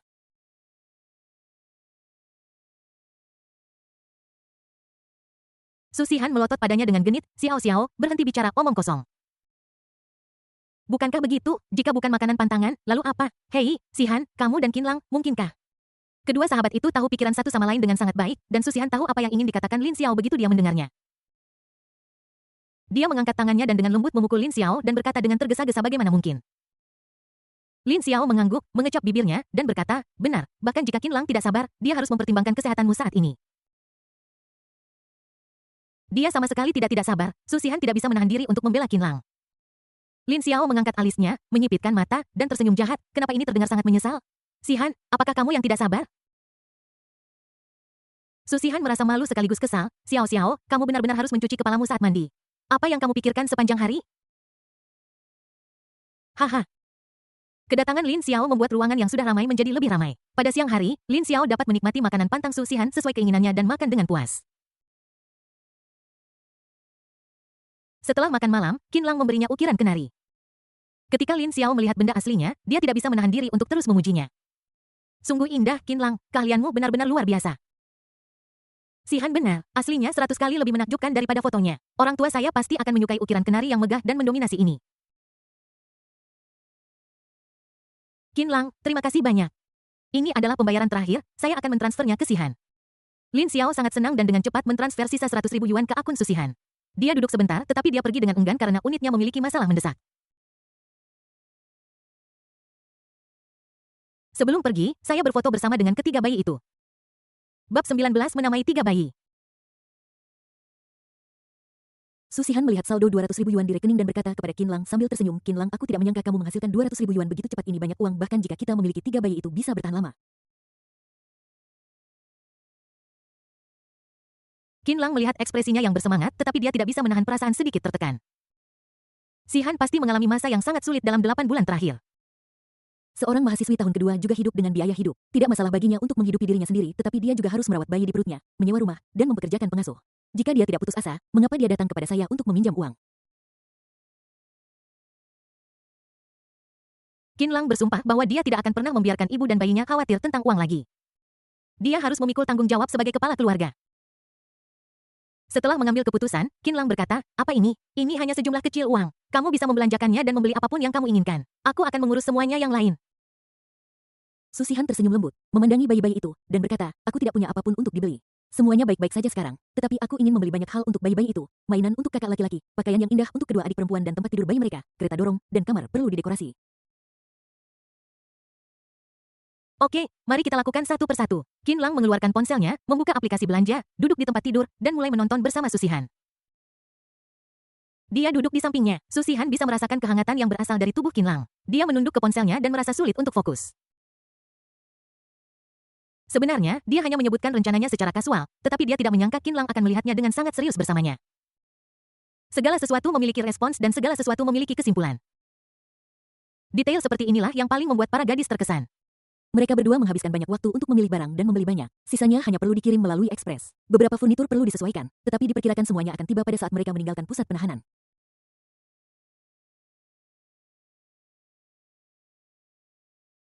Setelah berbelanja, Susihan sangat bersemangat. Dia bangun dan berjalan beberapa kali menggoda bayi-bayi yang masih terjaga. Ketiga bayi kecil itu tumbuh dari hari ke hari. Hari ini sudah hari ke-9 dan ketiga bayi kecil itu semakin lama semakin cantik. Qinlang dan Susihan bersama-sama merawat anak itu dan para perawat dengan sadar mengundurkan diri, menyerahkan momen hangat ini kepada keluarga mereka. Dabao adalah kakak laki-laki dan satu-satunya anak laki-laki di antara ketiga bayi itu. Dia tumbuh paling cepat dan sekarang dapat mengulurkan tangan kecilnya dan meraih sesuatu dengan cemas. Melihat ini, Qinlang segera mengeluarkan mainan buatan tangan yang telah dia ukir, merendamnya dalam air panas untuk mendisinfeksinya, dan kemudian memberikan kuda kayu itu kepada Dabao. Ketika Dabao mendapatkan mainan itu, dia mengepalkan tangan kecilnya seketika. Melihat mainan kecil di depannya, dia menyeringai bahagia. Erbao dan Xiaobao yang berdiri di samping mereka melihat saudara mereka memegang mainan dan mengulurkan tangan untuk meraihnya dengan cemas. Qinlang kemudian memberi mereka masing-masing satu dari dua patung kayu binatang kecil lainnya. Ketiga anak kecil itu mengambil mainan yang dibuat oleh ayah mereka dan mulai mempelajarinya dengan gembira. Setelah beberapa saat, mereka mulai memasukkan mainan itu ke dalam mulut mereka. Untungnya, Qinlang melakukan pekerjaan disinfeksi terlebih dahulu. Susihan merasa pemandangan ini sangat menghangatkan hati sehingga dia mengeluarkan ponselnya untuk merekamnya. Qinlang, bayi-bayi ini belum punya nama. Ayo kita beri mereka nama, kata Susihan. Memanggil anak-anak dengan Tian-Tian, Dabao, Erbao, dan Xiaobao memang mudah, tetapi anak-anak sudah berumur 9 hari dan mereka benar-benar pantas mendapatkan nama lengkap. Qinlang langsung berkata baiklah, kalau begitu aku akan mengambil kamus dan kita akan memberi nama bayi-bayi itu. Keduanya mengambil kamus dan mulai membolak-baliknya dengan penuh minat, hanya untuk menemukan bahwa ada begitu banyak kata-kata indah sehingga mereka tidak dapat membuat keputusan untuk sesaat. Qinlang berkata kamu saja yang memberi nama bayi-bayi itu. Susihan menggelengkan kepalanya, ayo, kamu saja. Akan lebih pantas jika kamu yang memberi nama anak itu. Keduanya buntu, jadi Qinlang hanya berkata, kalau begitu, mari kita bermain batu kertas gunting dan siapapun yang menang berhak memutuskan. Susihan mengangguk dan keduanya setuju untuk bermain game untuk menentukan pemenangnya. Susihan bermain batu dan Qinlang bermain kain. Qinlang menang. Aku menang jadi kamu yang memberi nama bayinya. Susihan cemberut tetapi bersedia menerima kekalahan. Baiklah. Susihan hendak memikirkan sebuah nama tetapi tiba-tiba dia memikirkan sebuah pertanyaan. Dia menatap Qinlang, bulu matanya bergetar dan bertanya kepada Qinlang, lalu bayi-bayi itu akan menggunakan nama keluarga siapa? Qinlang berkata tanpa berpikir, tentu saja aku memiliki nama keluarga yang sama denganmu. Aku ayah dari anak-anak itu. Bayi seharusnya secara alami mengambil nama keluarga ayah mereka. Ketika Susihan mendengar ini, dia menundukkan kepalanya sedikit, mengerutkan bibir merah jambunya, dan dia mengatakan bahwa dia adalah ayah dari anak-anak itu dan semua bayi memiliki nama keluarganya, jadi dalam hal itu pendaftaran rumah tangga bayi harus ada di buku pendaftaran rumah tangganya. Lalu sebagai ibu dari bayi-bayi ini, apakah aku harus ikut juga? Apakah Qinlang bermaksud menikahinya? Pikiran ini membuat pipi Susihan terasa panas. Dia dengan cepat berdeham dan berjalan menuju ketiga bayi di sana dengan kamus. Aku memikirkannya dan memutuskan untuk membiarkan bayi-bayi itu memilih nama mereka sendiri. Bagaimana bayi menamai diri mereka sendiri? Qinlang bertanya. Susihan mengguncang kamus di tangannya dan berkata, gunakan ini sebagai properti untuk mereka. Biarkan bayi membukanya dan memilih nama mereka sendiri. Qinlang tersenyum, ini ide yang bagus. Tetapi Sihan, kamu tidak menggunakan metode acak seperti itu hanya untuk menghindari tanggung jawab ketika bayi bertanya tentang nama mereka di masa depan, kan? Pikiran kecil Susihan tersentuh. Dia menjulurkan lidahnya dengan malu-malu dan berkata dengan angkuh, inilah demokrasi. Bagaimanapun, bayi-bayi itu memilih nama mereka sendiri. Tidak peduli apakah mereka pikir nama-nama itu terdengar bagus atau tidak. Mereka tidak bisa menyalahkan saya sebagai seorang ibu. Qinlang geli dengan kecerdasannya yang tiba-tiba dan mengeluarkan ponselnya dan berkata, kalau begitu, aku akan merekam video sebagai bukti sehingga anak-anak tidak akan mempercayainya di masa depan. Ketika Susihan melihatnya mempermainkannya, dia tidak bisa menahan perasaan gelembung manis yang naik di dalam hatinya. Dia mengambil kamus dan menjelaskan situasinya kepada bayi-bayi itu terlebih dahulu. Tentu saja, bayi tertua, kedua, dan termuda yang bodoh di dalam box bayi tidak tahu bahwa orang tua mereka dengan senyum lembut di wajah mereka sedang menggali lubang untuk mereka. Ketika Dabao melihat mainan baru, kamus, dia mengulurkan tangan untuk meraihnya dengan rasa ingin tahu. Dengan kekuatannya yang besar, dia membalik ke tengah kamus dalam sekali gerakan dengan ibu jarinya mendarat di kata Suan. Qinlang dan Susihan saling tersenyum dan Qinlang berkata, Dabao kami sangat pandai memilih. Kata Suan mewakili matahari dan kehangatan. Dia pasti akan menjadi kakak yang hebat di masa depan, kan Qin Suan kecil? Dabo tidak tahu apa yang sedang terjadi tetapi ketika dia melihat orang tuanya tersenyum padanya, dia juga tersenyum bahagia. Erbao dan Xiao Bao juga memutuskan nama mereka dengan cara yang sama. Karena Erbao dan Xiao Bao adalah anak perempuan, Susihan berpikir bahwa nama dengan 3 karakter untuk anak perempuan terdengar lebih baik jadi kedua anak kecil itu masing-masing berguling 2 kali. Pada akhirnya, Erbao menamai dirinya Qin Yutong dan nama Xiao Bao adalah Qin Kexin.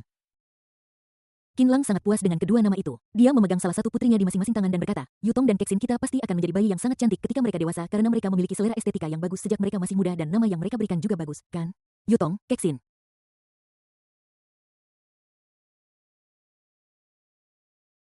Erbao dan Xiao Bao tertawa dalam pelukan Qin Lang seolah-olah mereka setuju dengan sudut pandang ayah mereka.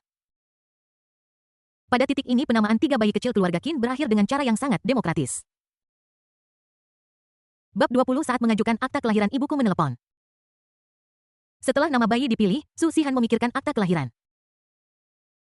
Qin Lang, saat aku mengobrol dengan ibunya Tutu di sebelah hari ini, dia bilang kita harus pergi ke rumah sakit tempat bayi kita dilahirkan untuk mendapatkan akta kelahiran sebelum mereka berumur 1 bulan. Kalau tidak, akan merepotkan untuk mendapatkannya nanti. Bagaimana kalau kita pergi mengambilnya dalam beberapa hari ke depan?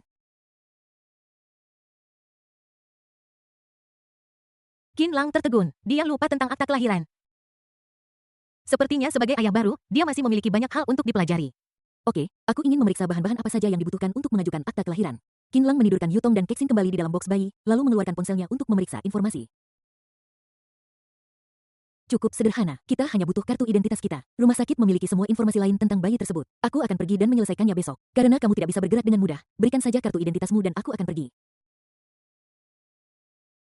Ketika Susihan mendengar ini, mata indahnya membeku sesaat dan dia tanpa sadar menghindari tatapannya. Qin Lang menatapnya dengan rasa ingin tahu apa yang salah. Susihan berkata bagaimana kalau aku ikut denganmu, aku merasa jauh lebih baik beberapa hari ini dan aku sudah berjalan-jalan di sekitar pusat perawatan setiap hari jadi tidak masalah bagiku untuk pergi ke rumah sakit. Tentu saja tidak kamu berolahraga dengan berjalan-jalan di pusat perawatan, tetapi kamu tidak bisa keluar dan tertiup angin. Qin Lang berkata dengan serius. Susihan tidak berdaya untuk membantah dan melanjutkan kemudian bagaimana kalau tidak menggunakan kartu ID-ku? Kamu adalah ayah dari anak-anak ini, bukankah kartu ID-mu cukup? Tentu saja itu tidak cukup. Kita berdua adalah wali dari bayi-bayi itu. Qin Lang, begini, aku tidak sengaja kehilangan kartu ID-ku beberapa hari yang lalu dan aku belum sempat membuat yang baru. Bagaimana kalau kita menunda penerbitan akta kelahiran? Susihan berbohong dengan rasa bersalah. Qin Lang langsung tahu apa yang dia pikirkan begitu melihat ekspresi kecilnya. Tapi dia tidak membongkarnya, malah mengikuti perkataannya dan berkata, baiklah, hanya saja aku harus pergi sekali lagi ke Biro Keamanan Publik untuk membuatkanmu yang sementara. Ah, Susihan cemas, apakah kita masih bisa mendapatkan yang sementara? Qin Lang mengangguk dengan serius tentu saja, kalau tidak bagaimana anak-anak bisa naik bus tanpa kartu identitas. Mereka semua pergi ke loket polisi untuk mengajukan dokumen sementara. Prosesnya sangat sederhana dan hanya membutuhkan beberapa menit. Ini setengah benar dan setengah salah. Tidak masalah untuk mendapatkan kartu identitas sementara jika Anda kehilangannya, tetapi tetap harus dalam bentuk asli Anda. Namun, Susihan yang berbohong tidak tahu bahwa Qin Lang berbohong padanya saat ini. Susihan sedikit cemberut dengan ekspresi melankolis di wajahnya dan berhenti berbicara. Qin Lang menatapnya sambil tersenyum dan bertanya, Sihan, mengapa kamu tidak mau memberikan kartu identitasmu kepadaku? Apakah kamu takut aku akan menjualmu? Susihan segera menggelengkan kepalanya. Tentu saja tidak, itu milikku, foto KTP-ku, itu tidak terlihat terlalu bagus. Setelah selesai berbicara, dia mengerutkan bibirnya dan menggenggam ujung pakaiannya dengan kedua tangan. Kalau begitu aku akan memberikannya padamu, tapi kamu tidak boleh menertawakanku. Dia mengeluarkan kartu identitasnya dari tasnya dan memegangnya erat-erat di tangannya, membuat kompromi terakhir. Qin Lang mengangguk dan berkata dengan serius, jangan khawatir, aku pasti tidak akan tertawa. Setelah mendengar jaminannya, Su Sihan perlahan menyerahkan kartu identitasnya. Qin Lang menerima ide itu dan melihat ke bawah pada kecantikan kecil di dalamnya. Foto ini mungkin diambil beberapa tahun yang lalu. Susihan di foto itu tampak jauh lebih muda dari sekarang. Dia masih memiliki poni saat itu. Dia memiliki senyum tipis di foto dan lesung pipit di sudut mulutnya. Dia tampak sangat imut. Qin Lang melihat foto itu dengan serius dan tidak bisa menahan diri untuk berdecak. Susihan awalnya gugup. Melihat reaksi Qin Lang, dia langsung berkata dengan marah, Qin Lang, kamu bilang kamu tidak akan menertawakanku. Aku tidak tertawa. Qin Lang mengambil kartu identitas itu. Sihan, kamu ini Versailles. Versailles apaan? Susihan bertanya dengan bingung. Foto ini seindah foto artistik. Apakah kamu melakukan itu dengan sengaja tadi? Hei, kamu berpura-pura. Qin Lang memuji sambil tersenyum. Pipi Susihan memerah dan dia tidak bisa menyembunyikan senyum. Dia benar-benar tidak bermaksud Versailles. Dia hanya berpikir foto itu agak konyol dan dia tidak menyangka Qin Lang akan menganggapnya indah. Keesokan paginya Qin Lang mengatur semuanya di pusat penampungan dan pergi ke rumah sakit dengan ID-nya. Setelah menyerahkan 2 kartu ID, staf dengan cepat memulai prosesnya. Pada saat ini ponsel Qin Lang tiba-tiba berdering. Dia menunduk dan melihat bahwa ibunya menelepon, jadi Qin Lang segera menjawab teleponnya. Sebelum dia bisa mengatakan apapun, perawat di jendela tiba-tiba bertanya kepadanya, nama ayah bayi-bayi ini Qin Lang, kan? Qin Lang segera berkata, ya, benar. Qin Lang, ombak bergelombang. Setelah itu dia mengangkat telepon dan memanggil ke ujung saluran yang lain, ibu. Ketika Ibu Qin mendengar suara putranya di telepon, dia segera menyingkirkan keraguannya dan memutuskan untuk memikirkan tentang suara yang baru saja dia dengar setelah panggilan itu. Dia tersenyum dan berkata, "Hei nak." Ibu, mengapa kau meneleponku saat ini? Qin Lang bertanya. Ah, bukankah mungkin sekarang, apakah kamu sibuk, apakah kamu ada kelas? Tidak, aku tidak ada kelas pagi ini, tapi kamu dan ayah selalu meneleponku di malam hari, kenapa kalian meneleponku di pagi hari ini? Ya, ayahmu dan aku biasanya takut kamu ada kelas di siang hari, jadi kami selalu menunggumu tiba di asrama pada malam hari lalu meneleponmu, tapi hari ini ada keadaan darurat dan aku punya kabar baik untuk disampaikan, Ibu Qin berkata dengan gembira di ujung telepon.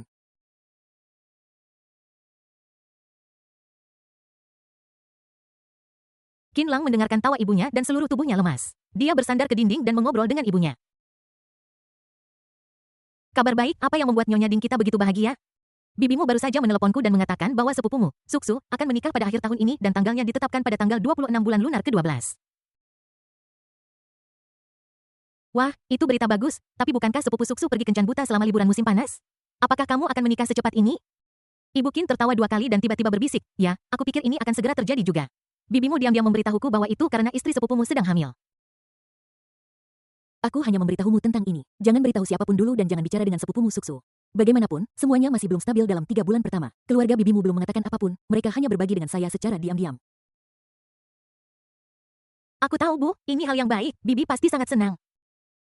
Ya, bibimu tidak berhenti tersenyum ketika dia meneleponku. Sepupumu, Suksu, tahun ini berusia 30 tahun. Dia belum menemukan pasangan selama bertahun-tahun sejak lulus dan bibimu sangat khawatir.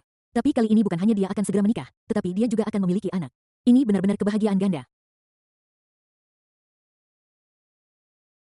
Ibu Qin di ujung telepon sana sangat bahagia. Mendengarkan kegembiraan ibunya, Qin Lang tidak bisa tidak berpikir jika ibunya tahu bahwa dia sudah memiliki anak kembar 3 dan 2 cucu perempuan, dia mungkin akan lebih bahagia daripada sekarang, kan? Namun tidak perlu terburu-buru. Lagi pula, dia dan ibu dari anak itu belum mencapai tahap itu. Jika orang tuanya tahu tentang Sihan dan bayi-bayi itu, mereka mungkin akan bersemangat untuk melihat menantu perempuan dan cucu-cucu mereka. Qin Lang takut Susihan akan merasa tertekan saat itu.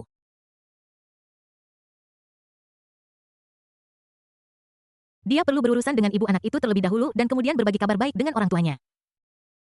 Bab 21, aku bertemu ibu mertuaku secara kebetulan. Ibu dari anak kembar 3 adalah putriku. Nak, bagaimana kabarmu di sekolah akhir-akhir ini? Tanya Ibu Qin. Aku baik-baik saja, Bu. Ibu dan ayah jaga diri baik-baik, ya. Jangan khawatir tentangku. Sekolah berjalan dengan baik, kata Qin Lang.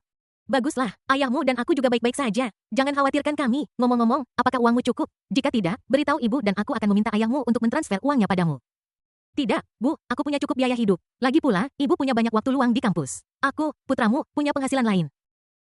Kamu bekerja paruh waktu. Nak, kamu tidak perlu khawatir tentang uang. Kuliah itu tentang belajar giat dan menikmati hidup. Kamu akan punya banyak waktu untuk menghasilkan uang ketika kamu bekerja di masa depan. Jadi jangan bekerja terlalu keras.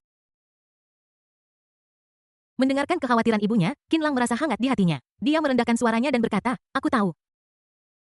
Ngomong-ngomong nak, kamu sudah kelas 2 tahun ini. Apakah kamu punya pacar di sekolah? Ibu Qin bertanya dengan rasa ingin tahu. Qin Lang tidak bisa menahan tawa. Bukan hanya punya pacar, dia bahkan sudah punya anak. Bu, kenapa ibu terburu-buru sekali? Haha, ibu tidak cemas. Hanya saja kamu sudah kuliah sekarang kamu boleh punya hubungan. Ibu, jika aku tidak hanya menemukan pacar di kuliah, tetapi juga memberimu cucu, bagaimana perasaan ibu dan ayah? Qin Lang bertanya ragu-ragu. Ibu Qin tertegun sejenak lalu berkata dengan bersemangat, itu bagus sekali. Ayahmu dan aku sangat bahagia sampai tidak bisa tidur selama beberapa hari dan malam. Haha anakku, apa ada yang salah denganmu? Qin Lang geli mendengar nada bicaranya yang berlebihan. Saat itu, perawat di sebelahnya memberi isyarat bahwa akta kelahiran sudah diproses. Qin Lang dengan cepat berkata kepada ibunya di ujung telepon, tidak apa-apa, Bu, aku tidak akan berbicara denganmu sekarang. Aku ada urusan di luar sekarang. Aku akan meneleponmu nanti. Ibu dan ayah jaga diri baik-baik.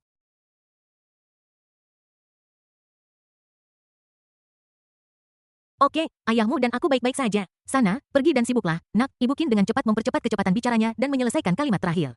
Qin Lang langsung menutup telepon. Ibu Qin memegang telepon di tangannya dan tidak bisa tidak mengingat percakapan yang dia dengar ketika panggilan pertama kali terhubung. Ayah anak itu adalah Qin Lang. Dia pasti tidak salah dengar suara pasti itu milik putranya Qin Lang. Lang dalam ombak, tidak diragukan lagi itu putra mereka. Ketika Qin Ma memikirkan sebuah kemungkinan, dia menjadi bersemangat. Lao Qin cepat ke sini. Qin Guanghui datang dan bertanya ada apa? Apa yang dikatakan putramu? Ibu Qin menatapnya dengan mata tajam dan berkata secara misterius, Old Qin, aku rasa ada yang tidak beres dengan Lang kita di sekolah. Qin Guanghui mengerutkan kening apa yang terjadi. Ketika saya menelepon putra saya tadi, saya mendengar Ibu Qin memberitahu ayah Qin percakapan yang dia dengar di awal. Setelah mendengar ini, Qin Guanghui sedikit bingung. Dia mendongak setelah beberapa saat dan berkata dengan tidak percaya tidak mungkin kamu salah dengar.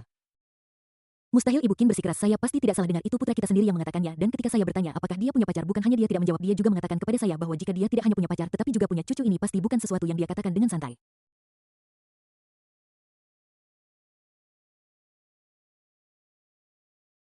Ibu Qin tidak bisa menyembunyikan kegembiraannya, dia meraih lengan ayah Qin dan berkata Qin tua, bagaimana menurutmu apakah kita akan menjadi kakek nenek? Pastor Qin menarik napas dalam-dalam. Begitu pikiran ini muncul di benaknya, dia merasa bahwa dia tidak lagi tenang. Aku akan merokok sebatang rokok. Dia bergegas ke balkon dan menyalakan sebatang rokok. Setelah menghabiskan setengahnya, akhirnya aku sedikit tenang. Qin Guanghui berbalik dan berkata, mari kita telepon putra kita nanti untuk memastikan ini. Jika ini benar, kita harus membuat rencana lebih awal. Rencana apa? Apakah kita akan menemui putra dan menantu kita? Tanya Ibu Qin dengan bersemangat. Qin Guanghui menatapnya tanpa daya dan berkata kamu punya ide bagus. Karena putraku tidak mengatakan apapun, itu berarti situasinya pasti berbeda dari yang kita kira.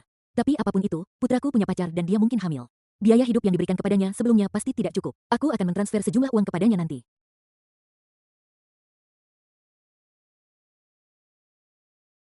Ibu Qin mengangguk cepat dan berjalan berkeliling ruangan dengan gembira.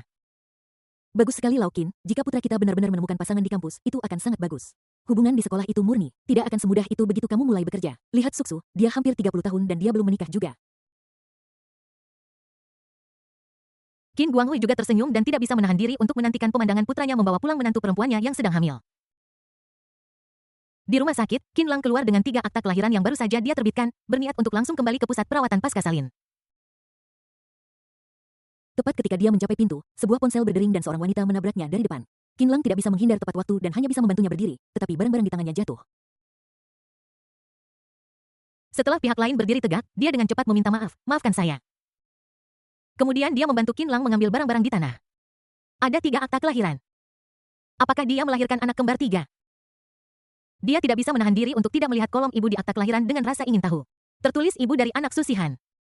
Ketika Fang Yaxian melihat nama yang familiar, Susihan, dia tidak bisa menahan perasaan sakit di hatinya karena itu persis sama dengan nama putrinya.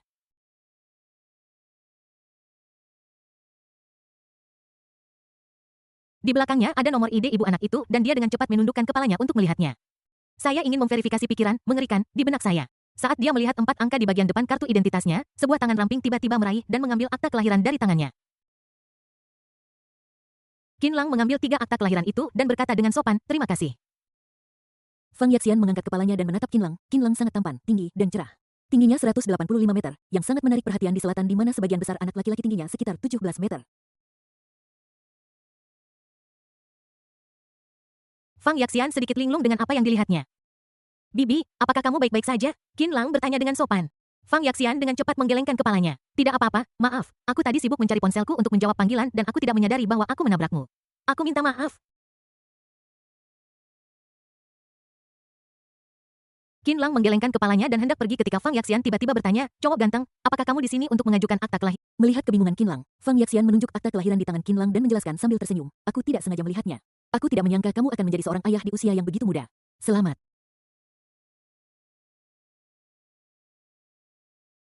Terima kasih, jawab Qin Lang singkat. Menghadapi orang asing itu, dia tidak banyak mengobrol. Fang Yaxian jelas menyadari sikap pihak lain. Dia mengajukan satu pertanyaan lagi tadi karena dia sebenarnya ingin mencari anak laki-laki itu dan melihat nomor di belakang kartu identitas di kolom ibu pada akta kelahiran untuk melihat apakah itu sama dengan milik putrinya.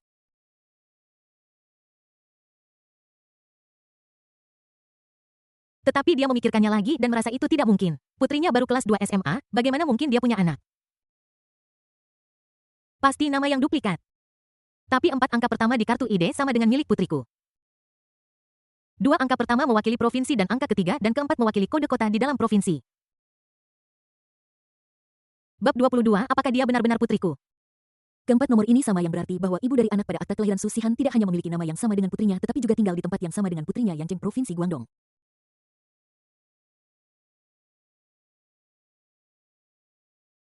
Bukankah ini terlalu kebetulan? Ketika Fang Yaxian ingin mengatakan beberapa kata lagi kepada Qin Lang sudah pergi. Fang Yaxian menatap punggung Qin Lang yang pergi dengan linglung. Pada saat ini telepon Fang Yaxian berdering lagi. Dia menggelengkan kepalanya dan berkata, ini semua pasti kebetulan. Lagi pula, ada terlalu banyak orang dengan nama yang sama. Bahkan jika mereka berasal dari tempat yang sama, ada kemungkinan besar ada orang dengan nama yang sama. Ini pasti bukan putriku. Putri saya sangat baik kelakuannya. Dia tidak pernah menjalin hubungan dari sekolah dasar hingga perguruan tinggi. Bagaimana mungkin dia tiba-tiba punya anak?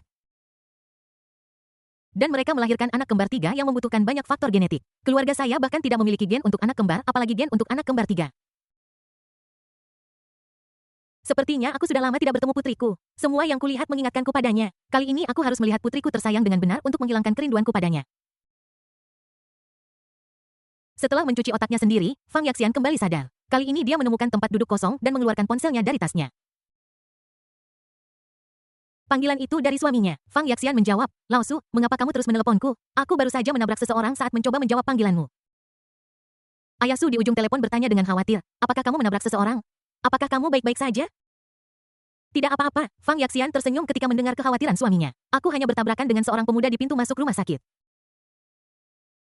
Apakah kamu tidak akan menemui putrimu? Mengapa kamu pergi ke rumah sakit? Ayah Su bertanya dengan kerutan di wajahnya, sedikit kekhawatiran dalam nadanya. Aku akan menemui putriku, tetapi hujan turun ketika aku pergi ke bandara kemarin. Agak berangin dan aku sakit kepala sekarang. Aku khawatir aku mungkin masuk angin. Aku khawatir aku mungkin menulari putriku, jadi aku ingin pergi ke rumah sakit dulu dan mendapatkan obat. Ketika Susihan mengetahui bahwa dia hamil musim panas lalu, dia kembali ke sekolah lebih awal. Selama liburan musim dingin, perutnya sudah membesar. Dia takut orang tuanya akan mengetahuinya, jadi dia menggunakan magangnya sebagai alasan untuk tidak pulang untuk tahun baru. Jadi, orang tua Su belum melihat putri mereka selama setengah tahun. Kali ini Fang Yaxian datang ke Zonghai karena dia menerima undangan pernikahan dari seorang teman lama. Cucu pihak lain akan mengadakan perjamuan 1 bulan penuh besok malam, jadi dia datang sehari lebih awal dengan sengaja dan berencana untuk datang dan menemui putrinya.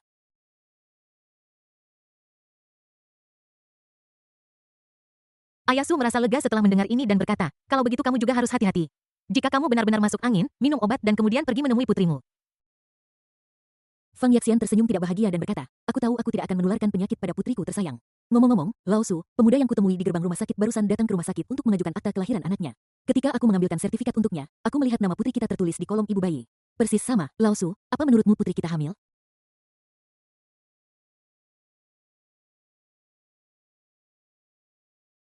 Kulihat pemuda itu sangat tampan, tinggi dan gagah. Yang paling penting, dia masih sangat muda. Dia terlihat seperti mahasiswa, seumuran dengan putriku. Apa menurutmu dia akan? Oh, aku ingin melihat nomor KTP-nya saat itu, tetapi pihak lain mengambil akta kelahiran itu dan aku tidak melihatnya, kata Fang Yaxian dengan nada menyesal. Ayah Su di ujung telepon sedikit terkejut, tetapi kemudian dia berkata jangan biarkan imajinasimu menjadi liar. Bagaimana mungkin ini terjadi? Berapa usia putri kita? Dia bahkan belum 20 tahun dan dia baru mahasiswa tahun kedua. Bagaimana mungkin dia punya anak?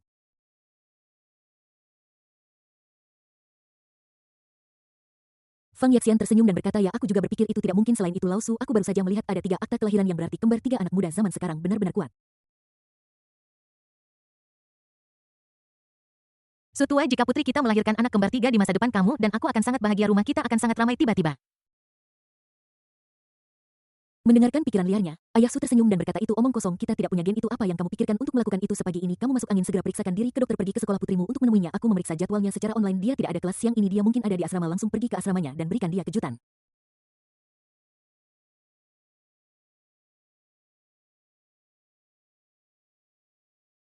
Fang Yaxian kembali sadar dan segera berkata bagus, gadis kecil ini tidak pernah pulang untuk tahun baru setelah dia kuliah. Dia pasti sangat senang aku tiba-tiba muncul kali ini.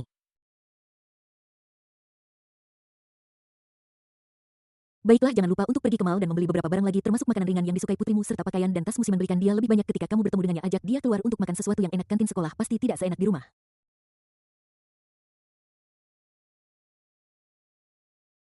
Oke, berhenti mengomel jika kamu sangat merindukan putrimu. Mengapa kamu tidak ikut denganku? Fang Yaxian berkata sambil tersenyum. Wajah Ayah Su membeku dan dia berkata sedikit malu, mengapa aku harus pergi? Dia bahkan tidak akan kembali untuk menemuiku sebagai ayahnya. TSK, kamu hanya keras kepala. Aku tidak tahu siapa yang terus memberitahuku ini dan itu sejak aku menerima telepon sehari sebelum kemarin. Ayah Su berkata dengan wajah keras kepala menahan sudut mulutnya yang perlahan naik. Oke, aku tidak akan bicara denganmu lagi. Pergi periksa ke dokter dan jangan sampai masuk angin. Ngomong-ngomong, kalau kamu makan malam dengan putrimu nanti malam, kirimkan aku video kalau kamu tidak ada kegiatan.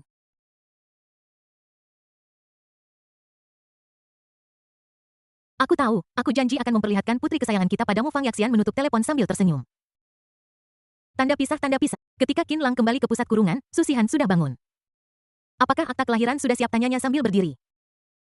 Kebaikan. Biar saya lihat. Qin Lang menyerahkan 3 sertifikat di tangannya. Susihan mengambilnya dan melihatnya dengan cermat seolah-olah itu adalah harta karun. Dengan latar belakang kuning dan batas hijau, peta dasar menunjukkan bentuk peta negara. Kolom pertama berisi nama bayi, tanggal lahir, dan tempat lahir.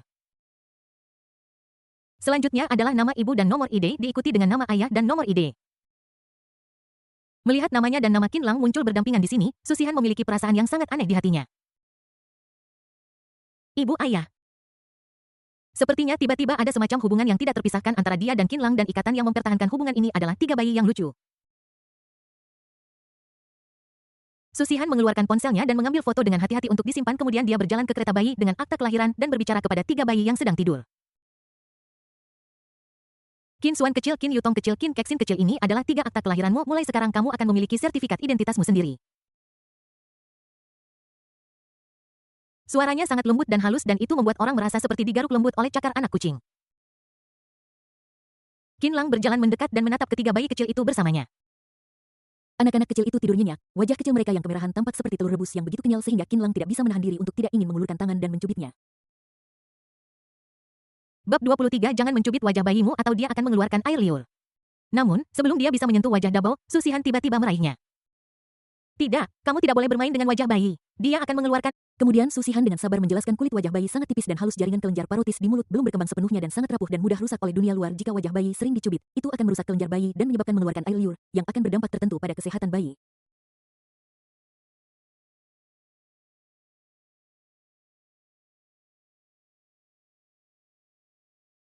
Qin Lang menarik tangannya, dia tidak menyangka bahwa merawat bayi benar-benar membutuhkan banyak detail. Dia berkata, oke, aku tidak akan mencubit pipi bayi itu, tetapi bolehkah aku menyentuh? Kamu boleh menyentuhnya dengan lembut, tetapi jangan gunakan paksa, kata Susihan. Oke, jangan khawatir, aku akan lembut dan tidak akan menyakiti bayi kita. Qin Lang dengan hati-hati mengulurkan tangannya dan dengan lembut menyentuh wajah kecil putra dan putrinya. Sentuhan wajah bayi sungguh luar biasa. Sangat imut. Tidak heran bayi adalah makhluk terlucu dan paling ajaib di dunia, tidak peduli mereka menangis, marah, atau tertawa, dan orang dewasa sangat mencintai mereka tanpa henti. Setelah menyentuh mereka beberapa saat, Qin Lang melepaskan tangannya karena takut dia akan kehilangan kendali atas kekuatannya dan mencubit wajah putri dan putranya yang tercinta. Merupakan kesenangan baginya hanya dengan melihat bayi-bayi itu tidur. Di bawah tatapan penuh kasih sayang dari orang tua mereka, ketiga bayi kecil itu bangun perlahan. Pertama, bayi ketiga menangis dalam tidurnya, dan kemudian bayi kedua terkejut, tubuh kecilnya berkedut dan dia juga mulai menangis dengan mulut cemberut. Dabo terbangun oleh kedua adik perempuannya. Dia membuka matanya dan tertegun sejenak, lalu segera mulai menangis bersama. Setiap kali bayi-bayi itu bangun, trio tangisan terjadi di bangsal. Qin Lang dan Susihan sudah terbiasa dengan ini dan tidak lagi kaget seperti saat pertama kali menjadi orang tua. Sekarang mereka dengan tenang mengambil bayi-bayi kecil itu dan bersiap untuk memberi mereka makan. Perawat pengasuh anak di luar juga masuk dengan bantuan 3 perawat profesional. Ketiga anak kecil itu segera berhenti menangis. Tuan Qin, Nyonya Qin, setelah bayi-bayi selesai minum susu, jangan biarkan mereka tidur. Hari ini rumah sakit telah mengatur seorang perawat ibu dan anak profesional untuk datang ke rumah Anda untuk memvaksinasi bayi-bayi dengan vaksin BCG. Bayi-bayi itu sudah bangun sekarang, jadi berikan mereka vaksin dan kemudian bawa mereka kembali tidur.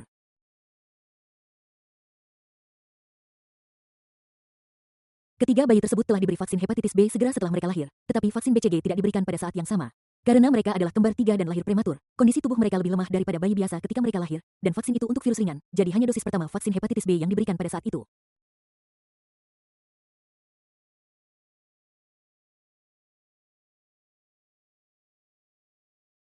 Ketiga bayi kecil itu sekarang tidur sekitar 18-22 jam sehari dan lebih baik mendapatkan vaksin saat mereka bangun, jadi ini adalah waktu yang tepat untuk membawa mereka untuk vaksinasi. Jadi setelah selesai minum susu, Qin Lang dan Susihan masing-masing menggendong satu putri mereka dan perawat di sebelah mereka menggendong bayi tertua Qin Xuan dan mereka pergi ke ruang vaksinasi bersama-sama. Dokter kandungan dan ginekolog itu adalah seorang dokter wanita parubaya yang tampak baik hati. Ketika dia melihat bayi kembar 3 yang lucu itu, dia langsung tersenyum. Bayi-bayi itu sangat lucu, orang tua mereka sangat rupawan. Bayi-bayi itu sudah menjadi anak laki-laki yang tampan dan anak perempuan yang cantik sejak mereka masih muda. Ketika Qin Lang dan Susihan mendengar ini, senyum muncul di wajah mereka.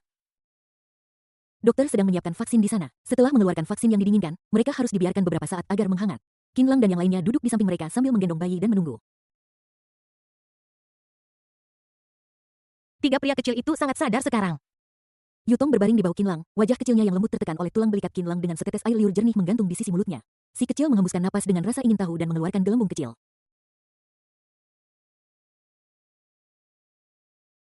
Pengalaman ini sangat baru. Dia meniupnya beberapa kali lagi seolah-olah dia telah menemukan dunia baru dan suara terlalu keluar dari mulutnya.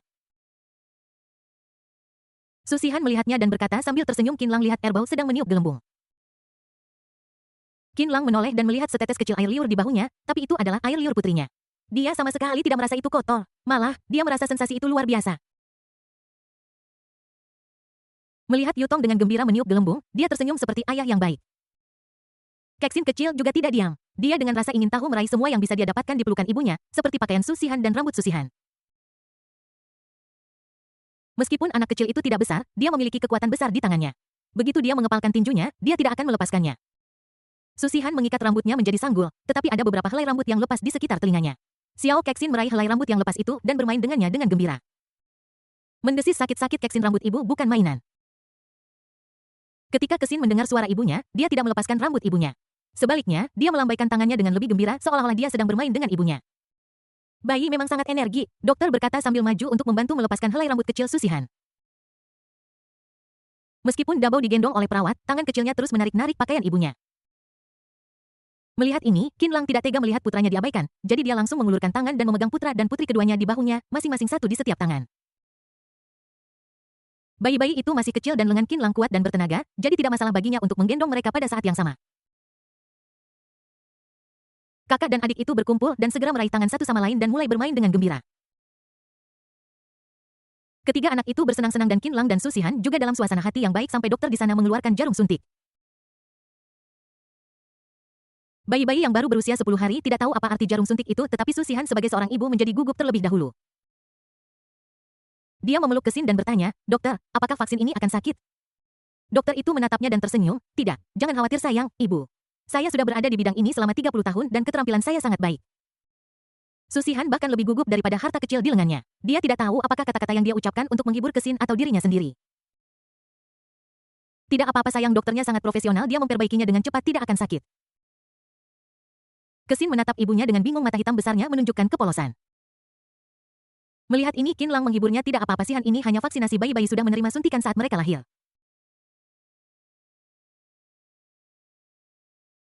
Susihan cemberut dan berbisik, "Tapi aku tidak ada di sana saat itu. Sekarang setelah aku melihatnya dengan mata kepala sendiri, aku tidak bisa menahan diri untuk tidak gugup." Qinlang tidak menyangka bahwa ketika bayi-bayi mendapatkan vaksinasi, dia harus menghibur ibu mereka sebelum dia bisa menghibur bayi-bayi itu.